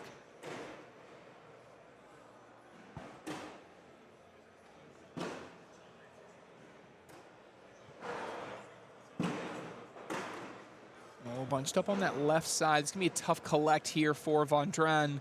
He's going hard at it, and he skips over the back. Here's where I'm talking about this cut. This is where a player needs to cut. He does a really good job there without the cut, but what a great player would do. Oh, that's a good push. So this is exactly why. This is what I'm talking about, okay? A great player that's at the highest level in the entire sport would have thrown a cut roll combo there, and what would have happened is they would have knocked that bag in, and they would have sat on top of EJ's bag. So when EJ went for that line drive, it's either all going to plug or his bag is going to go in with it, and that's the main difference. Is that individual round going to cost him the game? But no, but if you have 2 or 3 rounds like that, you're talking about 5-6 points across a game, and in a game that's probably going to finish 21-16, for sure. That's going to be the difference in the game. Yeah. I have to say Roman is taking over a little bit. Yeah, that's another great block behind. Important back there. Gives up another point. There's a good back block there from Roman. Forces EJ to shoot another airmail. 12-6. So we have 2 games remaining here. After this one, we'll have the other semifinal, which will be Richard Blanke out of Germany versus Bruno Bocquier out of France. And then the winners of that game and this game will meet in the final, and that will be our last coverage of this Sweet 16. We'll take a break for a couple hours and resume tonight for the semifinals and the finals World Cup. of the World Cup. I'm excited for that, Trey. Although I'm pretty sure he's going to win, I'm still very excited. Yes, yes. Mostly excited, right, to see how everybody plays, right? Yeah.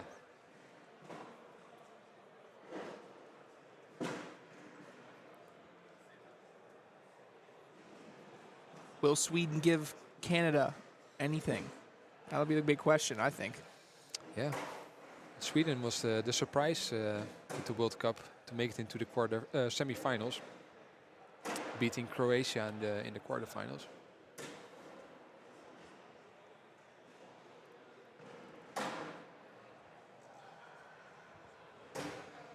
So Trey, should EJ start to do something different here, or should he just continue his game? Yeah, in this type of situation, it's tough. I don't know what else you possibly want to do. When I look at the form of both players, okay, I definitely don't see a roll bag. No. Right? I don't see a cut. Yeah. Okay, and if I'm looking at the bag flight and the power that each one of these 2 players can generate, yeah. If you're asking me who I like in a push, I'm not taking EJ. No, Roman's got natural power in his bag, okay, that he can easily ramp up or scale back if he needs to. So in that situation, unless you have a really strong ability to lay a level 2 block, which the best players in America that are going to play later can't always hit a level 2 block. I think you need to power through running bags and see if you can steal a couple points like we just, steal a point or 2 like this, because I don't like changing my play style right here, because I think whatever I would change it to, I like Ellner to have better chance at it. Yeah, the only thing I can come up with is I think that EJ has a slightly better airmail shot than Roman does. But Roman has so many more options, but he's not missing right now, Roman. So yeah, the hard part is I was trying to help EJ here. What can you do? What can you come up with? Yeah, because the problem is you got to be able to lay a really short block in order to force an airmail game, right? And that's just, you got to be precise with. Now, if I'm looking at the score, and it being 12-9, I don't think I need to do anything it's right not, yet. It's not panic mode yet. I don't think you're in panic mode yet. Now, if it gets 18-9, sure. Yeah, I think you got to pull the trigger on laying some type of level 2 block. See if you can steal a 5 or a 6 spot at some point, and if you can do that, you're right back in it. You can go back to running bags. I don't love the consistency of every round trying to go in there and lay a block. I think if you want to run some bags, that's great. Let's see how far we can go using this strategy and see if you can just outplay them. Yeah. Well, they are running bags now.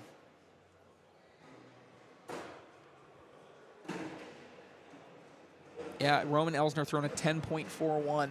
to EJ's 10.24. And it's not the first match Roman is throwing 10 plus this Sweet 16 event. So if we look at, let's look at player stats for the tournament. For the entire tournament, Roman Ellner, 9.89 PPR with a 1.23 DPR. Bruno Bocquier is in second with a 9.75. Yeah, that's a surprise to me. And a 1.21. Very good. Yeah. EJ is the 9.38. He's down a bit. What's funny is the third in the entire tournament, Mathieu Rivault, and that's because he had to play Bruno. Yeah. It also shows that maybe Mathieu didn't even play that bad in that game. He didn't. Bruno played up, well, yeah. EJ is short back. There's room to work with here for Roman. Could be a 4-point round. Could be a 7 if you're not careful, because now he's got to hit it. Huh? Now, if you go airmail, you might go off. If you want to try to push that bag, something tells me he's going to want to go slick side. And if you go slick side, you go through too hard. You can cut across the face and off the board. Ooh, we just collect one. Still 4 points. Yes, that's what you're always worried about. I always tell people, like, you flip it over onto that slick side, you're trying to come across the board. Yeah. I see more pros shank that off the back of the board than anything. So sometimes I just heed caution trying to throw that type of bag. Yeah.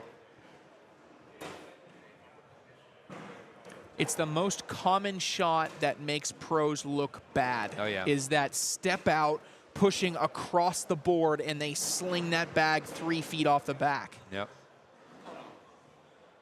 I think his sticky side is not that slow, so that's what he took advantage of there. We could have bag game here. You can push and replace. Oh, he does. Goes all the way through, but this has got to be in. It's got to collect it, eh? He just does get... It's not over yet. Yeah, he leaves it just to be 2. But now... All right, so what did we say? I said 18 and 9. Okay, now you can start blocking. Yeah, you got to do something. Now it's panic mode. Now you're in a little bit because now your running bags is falling apart. So you got to try something. So Roman is just hitting everything.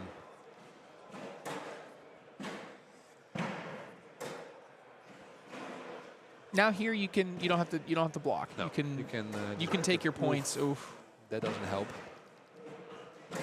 Oh, Roman, 2 misses in a row. We haven't seen that before. This is a must score for EJ. You have to. Yeah. Get those 2 points, change momentum, get that first bag. He does. Going to get a couple points. That'll make it 20 to 11. He gets into double digits. At least gives you first bag. Yeah, and in this situation here, I'm laying a first bag block. Yeah. I think you have to. Yeah. Put the pressure on Roman. Shorter the better. Let's see what he does. He's not doing that. Still feels confident he can do it the other way, but that's the miss. That's the other benefit of throwing slower bags, which he's not doing. If you throw slower bags, sometimes your miss on a slide shot just happens to come up short. Yeah. And guess what? A short slide shot is just a block. Yeah. This one needs to be in at least, so Roman in for the win. Into the final, the Sweet 16 singles, and he is in! Oh, he just drips Roman in. Ellner. No surprise here that Roman Ellner from Slovenia is into the Sweet 16 final. Big win. He flexed his muscles on that one. Big time. Over a 10.5 as far as PPR 10.5? goes. Yes, okay. 10.5. That is as good as it gets right there. Yep. And that'll rival any pro player across the country on that one. Cool. We are going to take a quick break, and when we return, we're going to jump over into the other semi-final. It'll be Richard Blanke from Germany versus Bruno Bocquier live from Germany.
All right, welcome back, Cornhole fans, here in Trier, Germany. 2024 ACL Europe Open, making our way through Sweet 16 singles.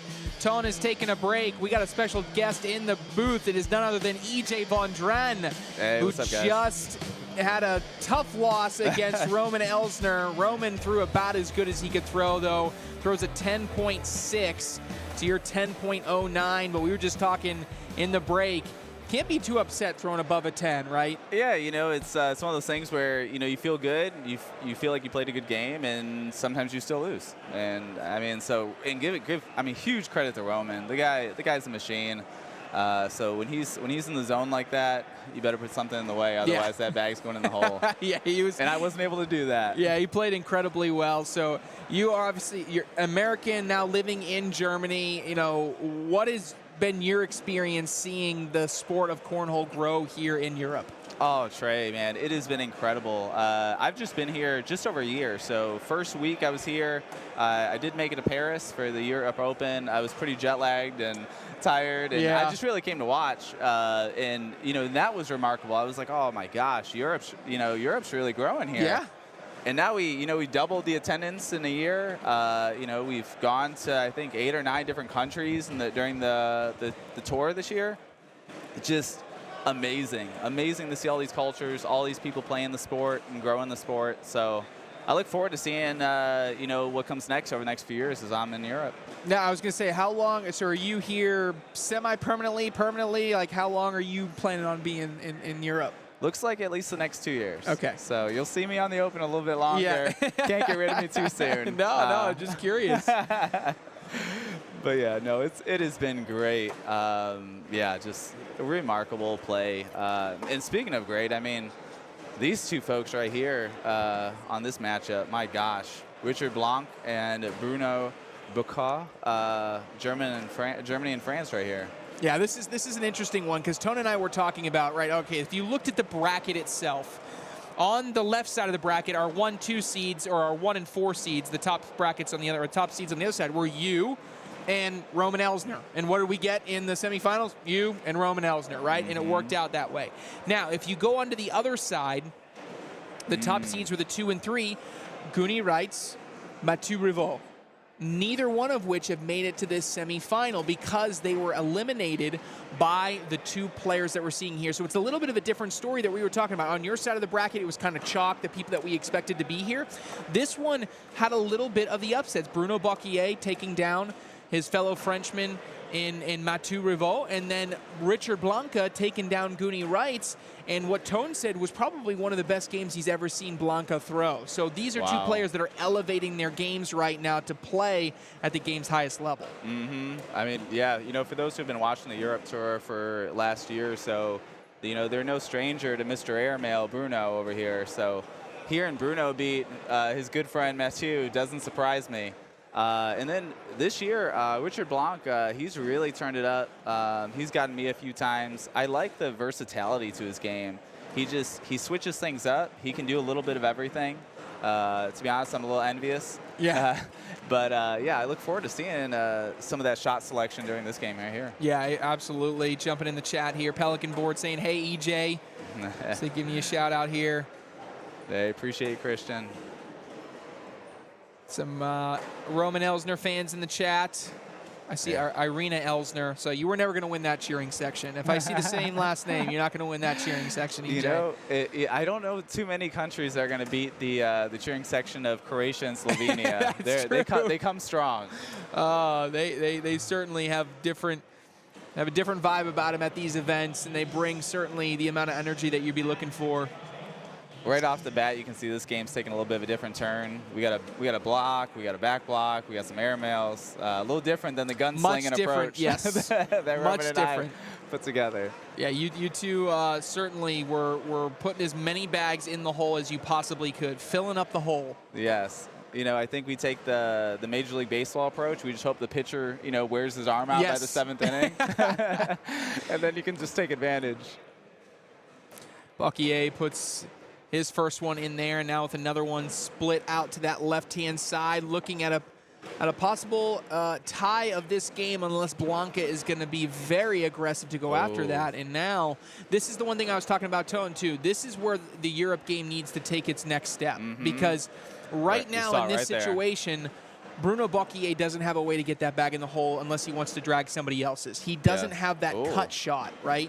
And that cut shot, you don't need a roll, right? It doesn't have to be a traditional roll bag, but you need something that you can either get around bags or get over bags with that's not that high-risk airmail. You can still lean on that airmail in most situations, but there's got to be some situations in which you have that fifth shot where you can utilize that bag manipulation.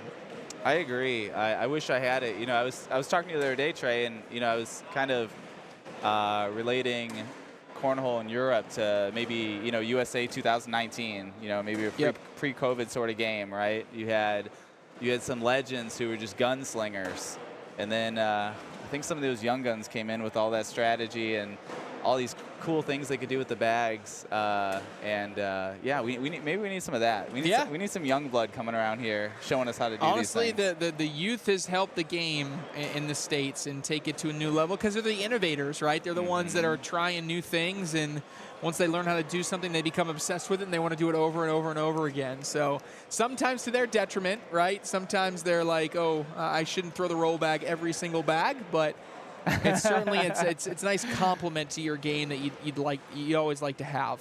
For sure. Blanke now down 1 to Bruno Bocquier as Bruno finished the regular season last season as the #1 player in Europe, and this time comes in with that 7 seed. So a little bit of a drop off, but not that we're seeing here. He's certainly playing at a very high level with a lead over Richard Blanke. Again, this is to get to the finals to take on Roman Ellner. Any advice for either one of these guys when they got to play Roman? You got to put something in front of them. You got to get them thinking a little bit more than just about making it in the hole. And that's, you know, the times I beat Roman, it's just we just out gunsling each other. So that's, you know, that's always a high PPR game. I wish I did have a little bit of that strategy.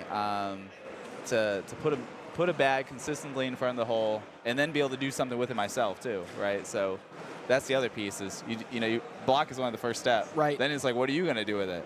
Right. You not only do you have to be able to lay a block, but you have to be able to do something with it, like you said. I mean, you have to be able to manipulate around it. Correct. So, Richard got a few points that last one. 5 spot. 5 spot opens the door, though, with a bag off the left-hand side to see if Bocquier can sweep in here. PPR-wise early, it's a high 7 to low 8 right now. Much dirtier game than what we saw from your match. And let's look at the player stats. Yeah, Roman Ellner for the entire tournament throwing a 10.05. I mean, that's Mathieu Rivault is number 2, and he's eliminated at a 9.63. You know, all it takes is a few bad rounds, you know. So you finished with a 9.4 for the tournament and a 0.33 DPR. Not bad. Yeah, no, it's better than I could ever do. I tell you that, EJ. Don't sell yourself short, Trey. Yeah. Unless I'm playing against Jenna on our content team, then I'm lights out. You just need the confidence, you know? Yes, exactly. We still got to get our rubber match, Jenna. We had a best of 3. We split 1-1. If both of those boys show up, I don't know if either one of those boys are showing up. There's an old movie, probably about 20 years ago now, you know, Dodgeball. And you know, they got that confidence with the blindfold. Yes, so exactly. Give that a shot. Let me know what you think. That's true. I do see some players, you know, I used to watch Frank Modlin all the time throw. He'd cover his eyes and he'd throw a bag. Wow. He used to do that a lot. That was kind of his signature show-off move. Just think about the muscle memory with that, right? Like, I don't need to look at the hole because my body just knows right, exactly it just knows what where to it's do. going. I mean, if that's not the definition of being an expert, I don't know what is. All right. Tied up. 9-9 in round 9.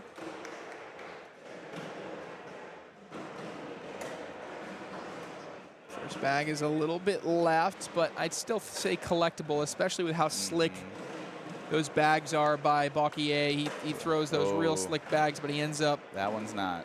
He ends up off the left. You're right. He ain't taking that one in.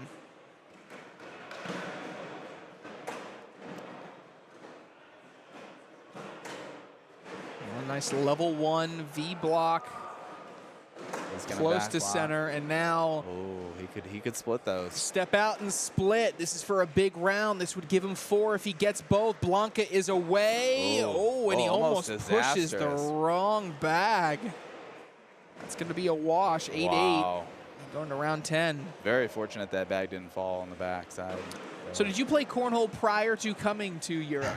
So I played cornhole for maybe I played in college, okay, but that's that's a different. Right, that's different, yeah. Competitive cornhole. Yeah, that's like it's think Adam Hissner without the talent. Right. Exactly. But I started playing a little bit more competitively during my last assignment in Japan. So there are a few folks that play out there as well. Definitely not to the magnitude of Europe. But yeah, they were starting to grow it as well out there. And so played a few smaller tournaments, did quite well, made a lot of friends.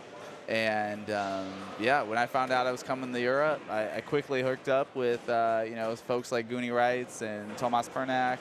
And yeah, they welcomed me with open arms. I've really been appreciative of the family here, and just definitely had to step up my game very quickly. Yes, you got to take it to the next level quick, because the whole bunch is just getting a lot better.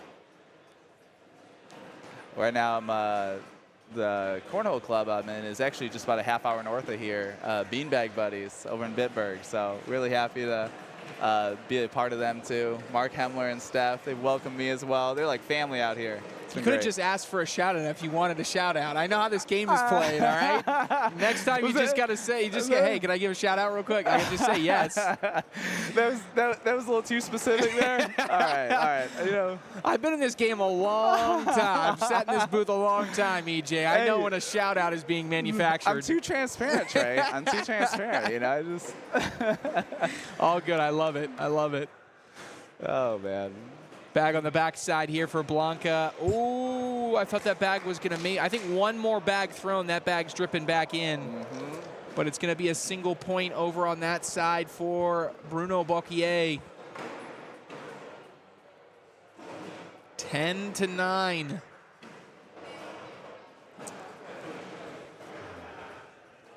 Bocquier first bag after taking the lead is in. He is someone obviously nicknamed Mr. Airmail that has been around this game in Europe. I told Tone I consider him one of the OGs of the European game, right? He's one of those people that's just been around since its inception. And when I think of European cornhole, he's one of the first names. Him and Mathieu, Gooni, like those are people. Even I haven't seen him this weekend. I don't even know if he plays anymore. But Rene Schindler, like Rene is someone that I think about too when I think about the European game. Does Rene still play? He does. We've seen him at a few tournaments. I don't believe I didn't see him as often as I would like to. I do believe he is coming this weekend though. So okay, maybe work wouldn't let him off during the week or something. Got it. That makes sense. But yeah, you're absolutely right. There's some legends out here too. Yeah, I mean, you're creating your own legends, right? I mean, I would even say the Balat sisters are getting there too, absolutely. Right? I mean, they're becoming faces of the game, and they're fun to watch. So yeah, I'm excited to kind of see how this is building. Absolutely. It's and not just the talent, but the personality means a lot too, right? Like coming in with a smile on your face, making friends. It's just. Oh, nice airmail there. That was no gross. Hesitation. Corey Russell, good morning from USA. Good morning. Oh, another one. 5:48 p.m., buddy. Yeah. Well, Corey's on the West Coast, so that would be what? 8:45? Wow, man, there's a big difference in time zone now. 13-9. Any jet lag for you, Trey? I'm feeling it in spurts. I felt it like when we first got here the first day on Wednesday, and then I took a nap. I felt better. Yesterday, I actually felt pretty good. This morning, today I didn't get as much sleep as I wanted because we were here until like 12:30, and then back here at, 8:30. So it was. I'd like to get a little bit more sleep given the jet lag, but I'm hanging in there right now. We're pushing through. My gosh, you remind me of last night, and it made me just think back on the game that ended it. The walk-off airmail. backside airmail. Oh my gosh, that was amazing. I'm a big believer, and a lot of people Oh, disagree airmail. and we talk about airmails. Bruno Bocquier, Yeah. Mr. Airmail, hits one there. I'm a big believer in a situation, unless you are a heavy favorite. If you are a heavy favorite and you have an airmail opportunity or a shot for the win, you should take it. Yeah. Right? Oh, good Be grab able to there. control your own destiny, and I believe that's the one situation, and you really, really want to stay aggressive, unless it is really just a 1% shot type of thing. In that situation, I think it was the right call, and it ultimately paid off. Yeah, I mean, we definitely knew the crowd wanted him to do it. Yes. We heard a few call-outs there, but man, that was amazing. Amazing shot. Bruno Bocquier now building his lead 17-9. Wow. He's now 4 points away from a date with Roman Ellner in the finals of this Sweet 16. And he's doing it through airmails. He is. There's just bags that are coming up a little bit short and then taking advantage of it, and he's laying them there. Beautiful block. That's about as perfect. I would almost call that a perfect block. Oh, because and that's a good replace. yes, it's very good, because I really think that a slick side level 1 V block, you just have minimal obstruction if you need to go through it, and then you're also just giving something for your opponent to look at as he hits another airmail. Nice push through there by Blanke as Bocquier finishes with a 9. Can Blanke finish with a 10? Yes. He'll get first bag, get into double digits.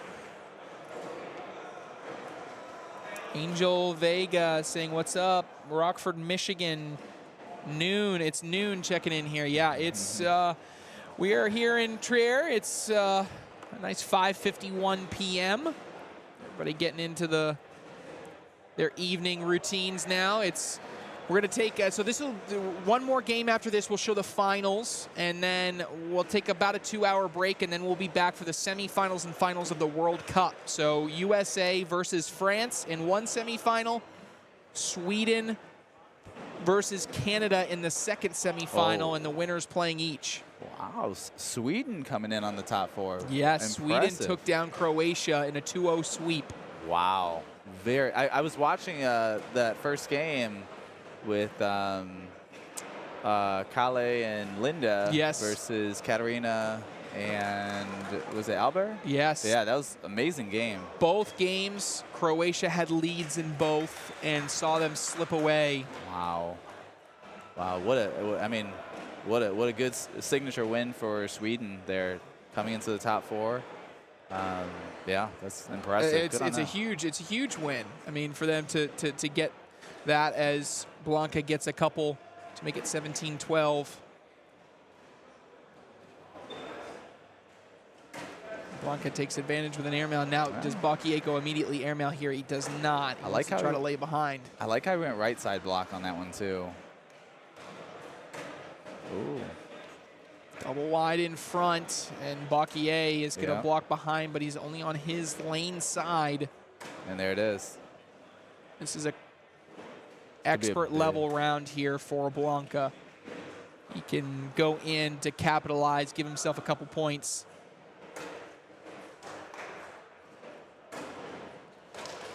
Very, very good round there. Yeah, by both players there. How did India do? So India only had 2 players, so they played in the rest of the world category, and they played okay. You know, we can't have the same level of expectation as the rest, but I will say this much. They're probably having some of the most fun. They are videoing every single interaction that they do. I think they've had the phone in the hand every second of the past 2 days. That's awesome. What an experience for them. Yeah, they are so pumped to be here. That's awesome. Hopefully they take that energy, they bring that back, and just continue to grow the sport in another area of the country, or another area of the world rather. That's awesome to have them here. I think we got 1 bag on the back side as well. Yeah, 1 or bag. Off the back, right? Yep, 1 off. Bocquier goes in there. And Blanke is in. Bocquier. And again, think he'll... Does he pick up 3 there? I think he does. Yeah. All right, Yes, he's got him 3 on, more. He's got him on the ropes. It's going to be 20-14. Bocquier 1 point away.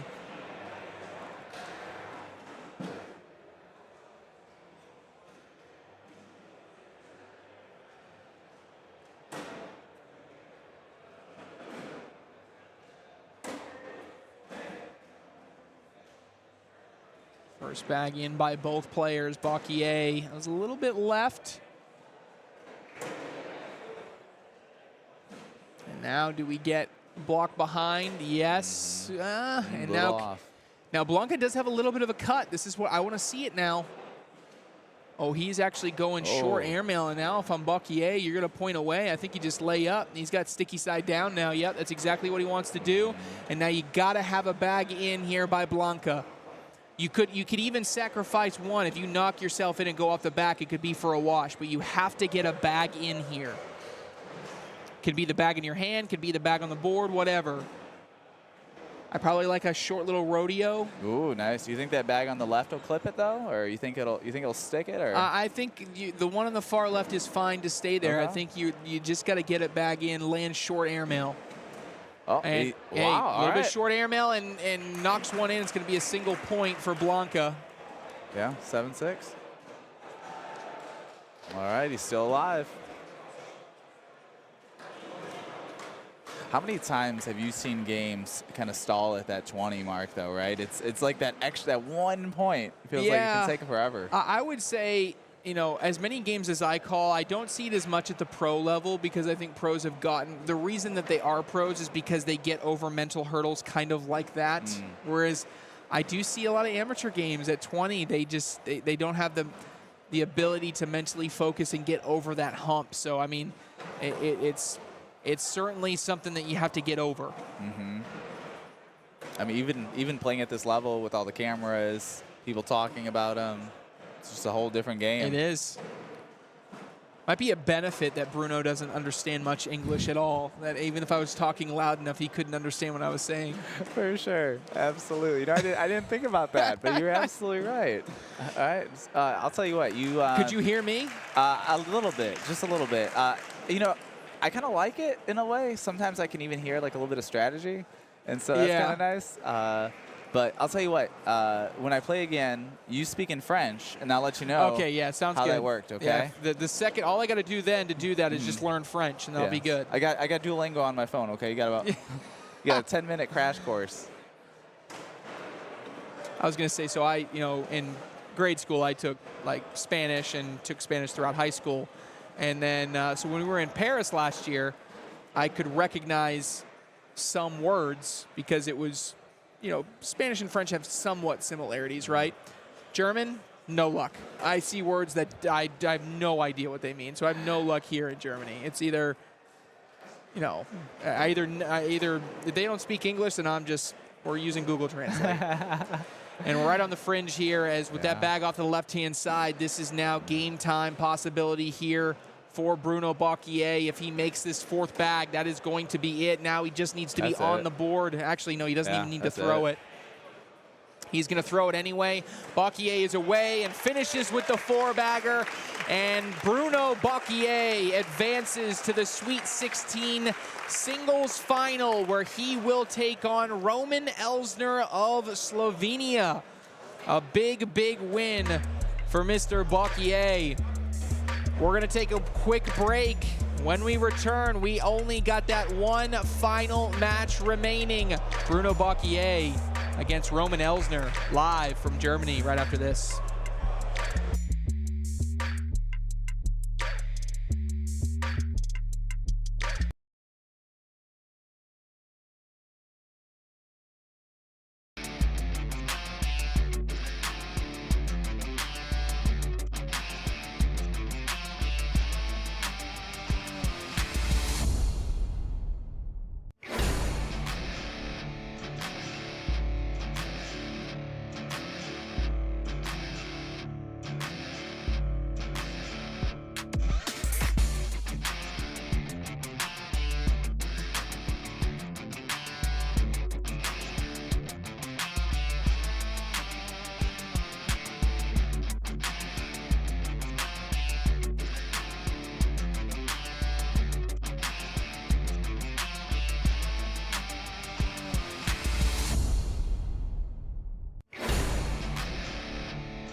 All right, cornhole fans across the globe, and those specifically in America, if you're looking forward and you want to know who's going to be one of those great European players to be able to compete alongside the Americans, well, you're about to find out, because one of these two players that we're about to see in this finals match, whoever wins is winning a trip to America to compete against the top American talent in one event across the 2024-2025 ACL season. Really exciting. Roman Ellner versus Bruno Bocquier. Trey Ryder alongside EJ Vandren, who finishes this event in 3rd place, just one game away from this spot. But hey, you got to feel good about the season that you had. You came into this event as the #1 seed, even a 3rd place finish. Got to feel pretty good, right? Yeah, absolutely. You know, if you would have told me a year ago that I would even be in the conversation to be a pro, I probably would have laughed a little bit. A lot of it. Yeah. So, I mean, to finish the season, potentially #1, you know, we'll see what happens tomorrow in singles, but I'm just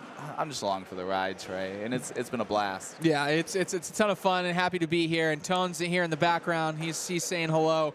But yeah, we're really excited. This is going to be a fun one, and as we look forward here, we're into our Sweet 16 final. So our two, looking for the best player in Europe, if you will, for the course of this season, and a crown a champion here. Absolutely, and I mean, like you said, this is a legend on the Europe scene versus potentially, you know, perhaps the next legend. Our next legend, yeah.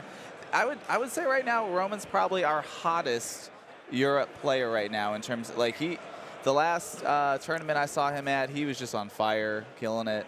So, and continues to do that today. All right, the practices have been thrown. First bag delivered. These bags are live. I think the question here is exactly what you said, kind of coming out of your game and looking forward to this one. You know, can there be an ability for Bruno Bocquier to put some type of bag in front of the hole to get in the way of Roman Ellner? Yes, you know, Bruno can certainly go hole for hole with most people. I don't think that caters to his strength playing against Roman Ellner. So I agree. He's got to go strategy here. He's got to get some blockers in. If he can get into an airmail challenge, absolutely. I think it favors Bruno hardcore. 3-0 to start this one for Roman Ellner. He's continuing right where he left off there, scoring some points. Rare first bag miss there for Roman, off to the left. Bocquier finishes up right down the center. Got an early lead in this round. Trying to bounce back from that early 3 points. It was Bocquier that I witnessed last year win the invitational event. So, and we'll have that later on tomorrow evening. So schedule for the rest of the day. We'll take a break for about 2 hours. As soon as this game gets done, we'll be back at 8 o'clock local. So on the East Coast, that's 2 p.m. Eastern. We'll be back and doing the World Cup semifinals and finals. So again, that's going to be Team USA versus Team France. And then on the other side of the bracket, it'll be Team Canada versus Team Sweden. And that's a best of 3 in each one of those matches. So best of 3, you'll have 3 doubles games. Whoever wins 2 advances. So we'll show every single game from all of those matches right here on court #1. That's awesome. I'm excited to watch those. A lot of good players.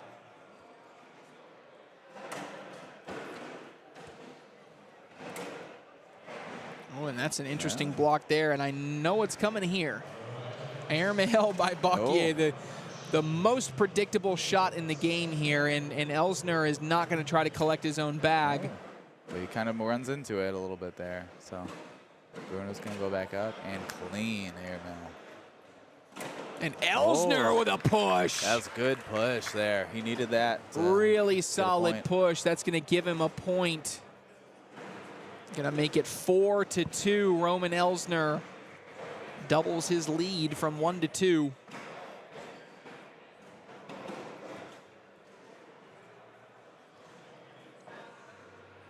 So Roman is, you know, he trains with some of the other folks over in Slovenia. I think he's I think he's over in Ljubljana, and gets the opportunity to train with a lot of the folks you saw as part of their WCO team. So he gets a lot of good practice in. Yeah, I mean, I can tell. I mean, he's someone that I literally had not seen throw a bag until I got here, and everybody kept telling me.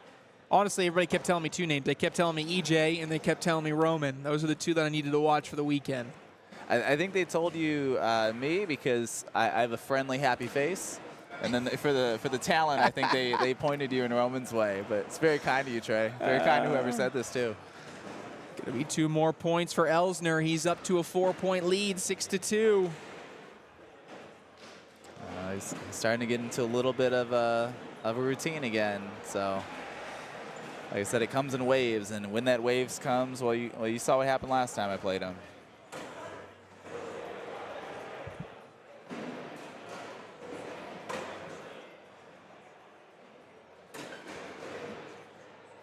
Back and forth.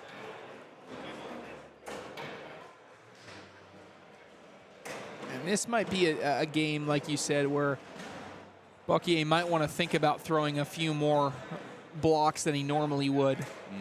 Because I think he would like his advantage. If there's an advantage onto the other side of the board, it is Good Bruno grab. Bocquier and his ability to hit airmails, right? I mean, Absolutely. I've not seen Roman Ellner really have to throw many airmails, but I would bet that it's not the same caliber as Bruno. So I would say that being able to force him to shoot airmails is always going to play into your advantage. Absolutely. You know, if I'm Bruno and if I could make this shot consistently, a nice level 2 block I think would be real nice. Make it a little hard to push it up. Force him to kind of do something different. Almost kind of give up that bag for some airmails and make it a little different game. But I say that, and I can't do it. So I'm a gunslinger. So maybe I'll use the off season. You know, I gotta watch some more videos, learn some new things. We'll see. Yes, this is the final right here, the finals of the Sweet 16 in singles. Take a quick look at who these players beat. So Roman Ellner starts his day by beating Katarina Balatz 22-0. Then Albert Ivancic 21-3. Then my partner in the booth, EJ Vandren 22-11. Bruno Bocquier on his side beat Silke Bits 24-6. Mathieu Rivault 25-14. And then what we just saw, Richard Blanke, 24-17. Wow. And here they're just going hole for hole, bag for bag right now. So, and that's usually what'll happen, I think, in this matchup.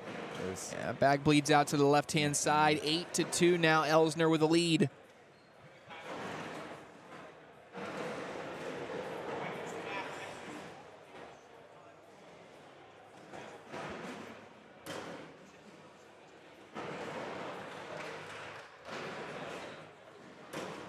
Bag again, just bleeding a little bit off to that side. Gets continuously bullied out of the way. I don't think it's draggable. Oh. Rare bag off the back there. Looking at big points here for Roman. This is going to be 5 at a minimum if he goes in. It's going to be 5. The question is, will it be more? Oh. Shout out Jack. That's a slippy drip, as he would call it. But that one just around the back and in. Yeah, slippy drip. You like that? Yeah, I like that. That was slippy drip. I like that. 13-2. So I don't know if you heard this earlier, because it maybe doesn't happen too much on the main stage. But have you heard what we refer to as making the bag short on the front of the board and hitting the ground? What do you guys call it? We call it a Swiss block. A Swiss block. We sure do. We sure do. The Swiss named it, so it's not offensive. They came up with it. So next time a bag hits the front, we call it a Swiss block. I'll say this much. You're probably the 4th group of people that I've heard try to name that shot. So I've heard a 25-foot block. Oh, that's I've heard good. a Swiss block. Okay. I've heard a corn dug. A corn dog. Oh, nice pushover right there. Nice That's bully. a great bully out of the way. I don't know if he was meaning to do it, but Ellner going to try to collect this for more points. And he went hard at it, a little too much speed on that one. And Bocquier is in. He's going to get a couple points. But yeah, a Swiss block. All right. You know, I'll try to incorporate that. I'll bring that back. Okay, give it a shot. You know, throw it out a few times, see if it sticks, kind of like fetch. You know. Yes, I'll bring when I do my commentary for the first ACL Pro Open of the year in a month. I'll call it a Swiss block. There you go. Appreciate you. Yeah, let me. Absolutely. You know. You didn't just set me up there, right? No, like you have like a bet with the absolutely. No, I wouldn't do that to you, Trey. I wouldn't do that. All of a sudden, like the people from Switzerland are like, "What is this guy just calling us out?" No, why would he say something so offensive to us? No. It's absolutely. You can talk to any of our great Switzerland folks over here. They named it. I can't take credit, but I do love it. It gives me some good laughs. Ellner is turning up the heat now. See, prior to this round, Roman Ellner again in. He's back in a groove here, and he's definitely the most impressive player I've seen on the day. Roman Ellner. That's another four-bagger, another bunch of points. It's 17-4, and Roman Ellner is now throwing in this game a 10.6 PPR. Wow, he's climbed up a little bit. It looked like it was a slow start, and then, haven't seen many mistakes since. Roman Ellner now for the entire tournament is throwing a 10.16 PPR with a 1.28 DPR. That's probably the worst bag of the day I've seen him throw. Oh. He gets it back, though, a second opportunity, and he side rails it again. You see that level 2 block? You see that? You see? That's what you're saying. That's what you're saying. I don't mean to share secrets on Facebook, but you know, I've seen him struggle. All you have to do is throw one of the most difficult shots in cornhole, and then you can beat him. Exactly. And then you have to do something. And you have to do it consistently, like every single time. Yeah. It's just that easy. Yeah. So. It's remarkable, you know, being a gunslinger over here. How many times I will hear exactly that thing, like, "Oh, just block him," and I'm like, "Well, you know, it's a little easier said than done." Well, people forget. So, in my opinion, a block should be viewed the equivalent difficulty as an airmail, because with a slide shot, I do not have to control my pace on a slide shot.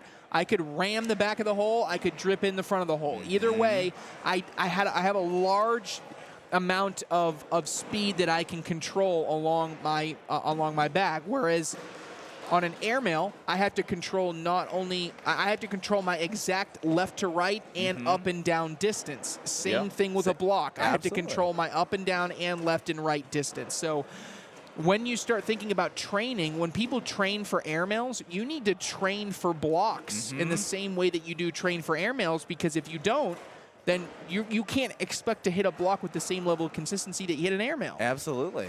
And no, I completely agree. And then, you add in, if you want to try to do a V block, right, which we see some of the pros do consistently. So it's clear they've got a method to it.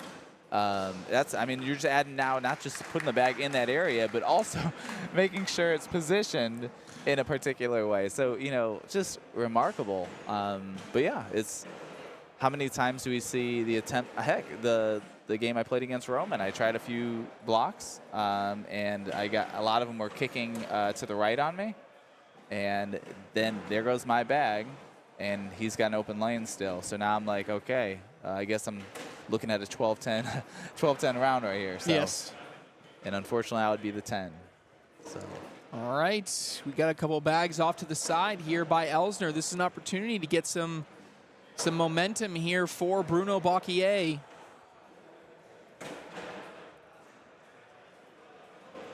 I think those are falling, yeah. Might as well just clean it up. Bag is away, in. It's going to be 4 for Bocquier. Much needed momentum shift, hopefully, there for Bruno. 17-8. France versus Slovenia here in the finals of this Sweet 16. What are your thoughts on, you were here last year, you're here now. What are you seeing in terms of the skill level in Europe, Trey? Yeah, so the skill level has gone up as far as running backs in the hole. That's that 100%. You've almost probably doubled in the skill level to be able to do things like that.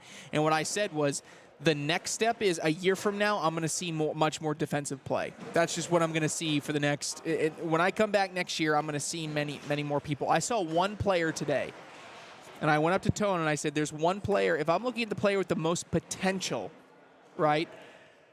And it's not Roman Ellner, but Roman's, up there as well. But it was, and that's actually going to do it. Roman Ellner is going to win this Sweet 16 singles event. He's going to sweep it. I was going to say Dejan Mogorovic from Croatia because he can roll. But in this instance, it is none other than Roman Ellner taking down the Sweet 16. He has earned himself a trip to the United States to compete at the highest level against the best players in the world representing the country of Slovenia. Bruno Bocquier will finish second place on the day. Well, EJ, I appreciate you joining me in the booth. It's been an absolute pleasure. Cool to see some great talent on the stage, and I appreciate you jumping in. Hey, appreciate you, Trey. Thanks for having me. Yeah, all right, ladies and gentlemen, we're going to take about a 2-hour break. When we return, we got live action from our WCO World Cup this evening. Tune in. That's 8 o'clock local time here in Germany. That's 2 p.m. Eastern time on the East Coast. For EJ Vandren, this has been Trey Ryder saying so long. We'll see you later.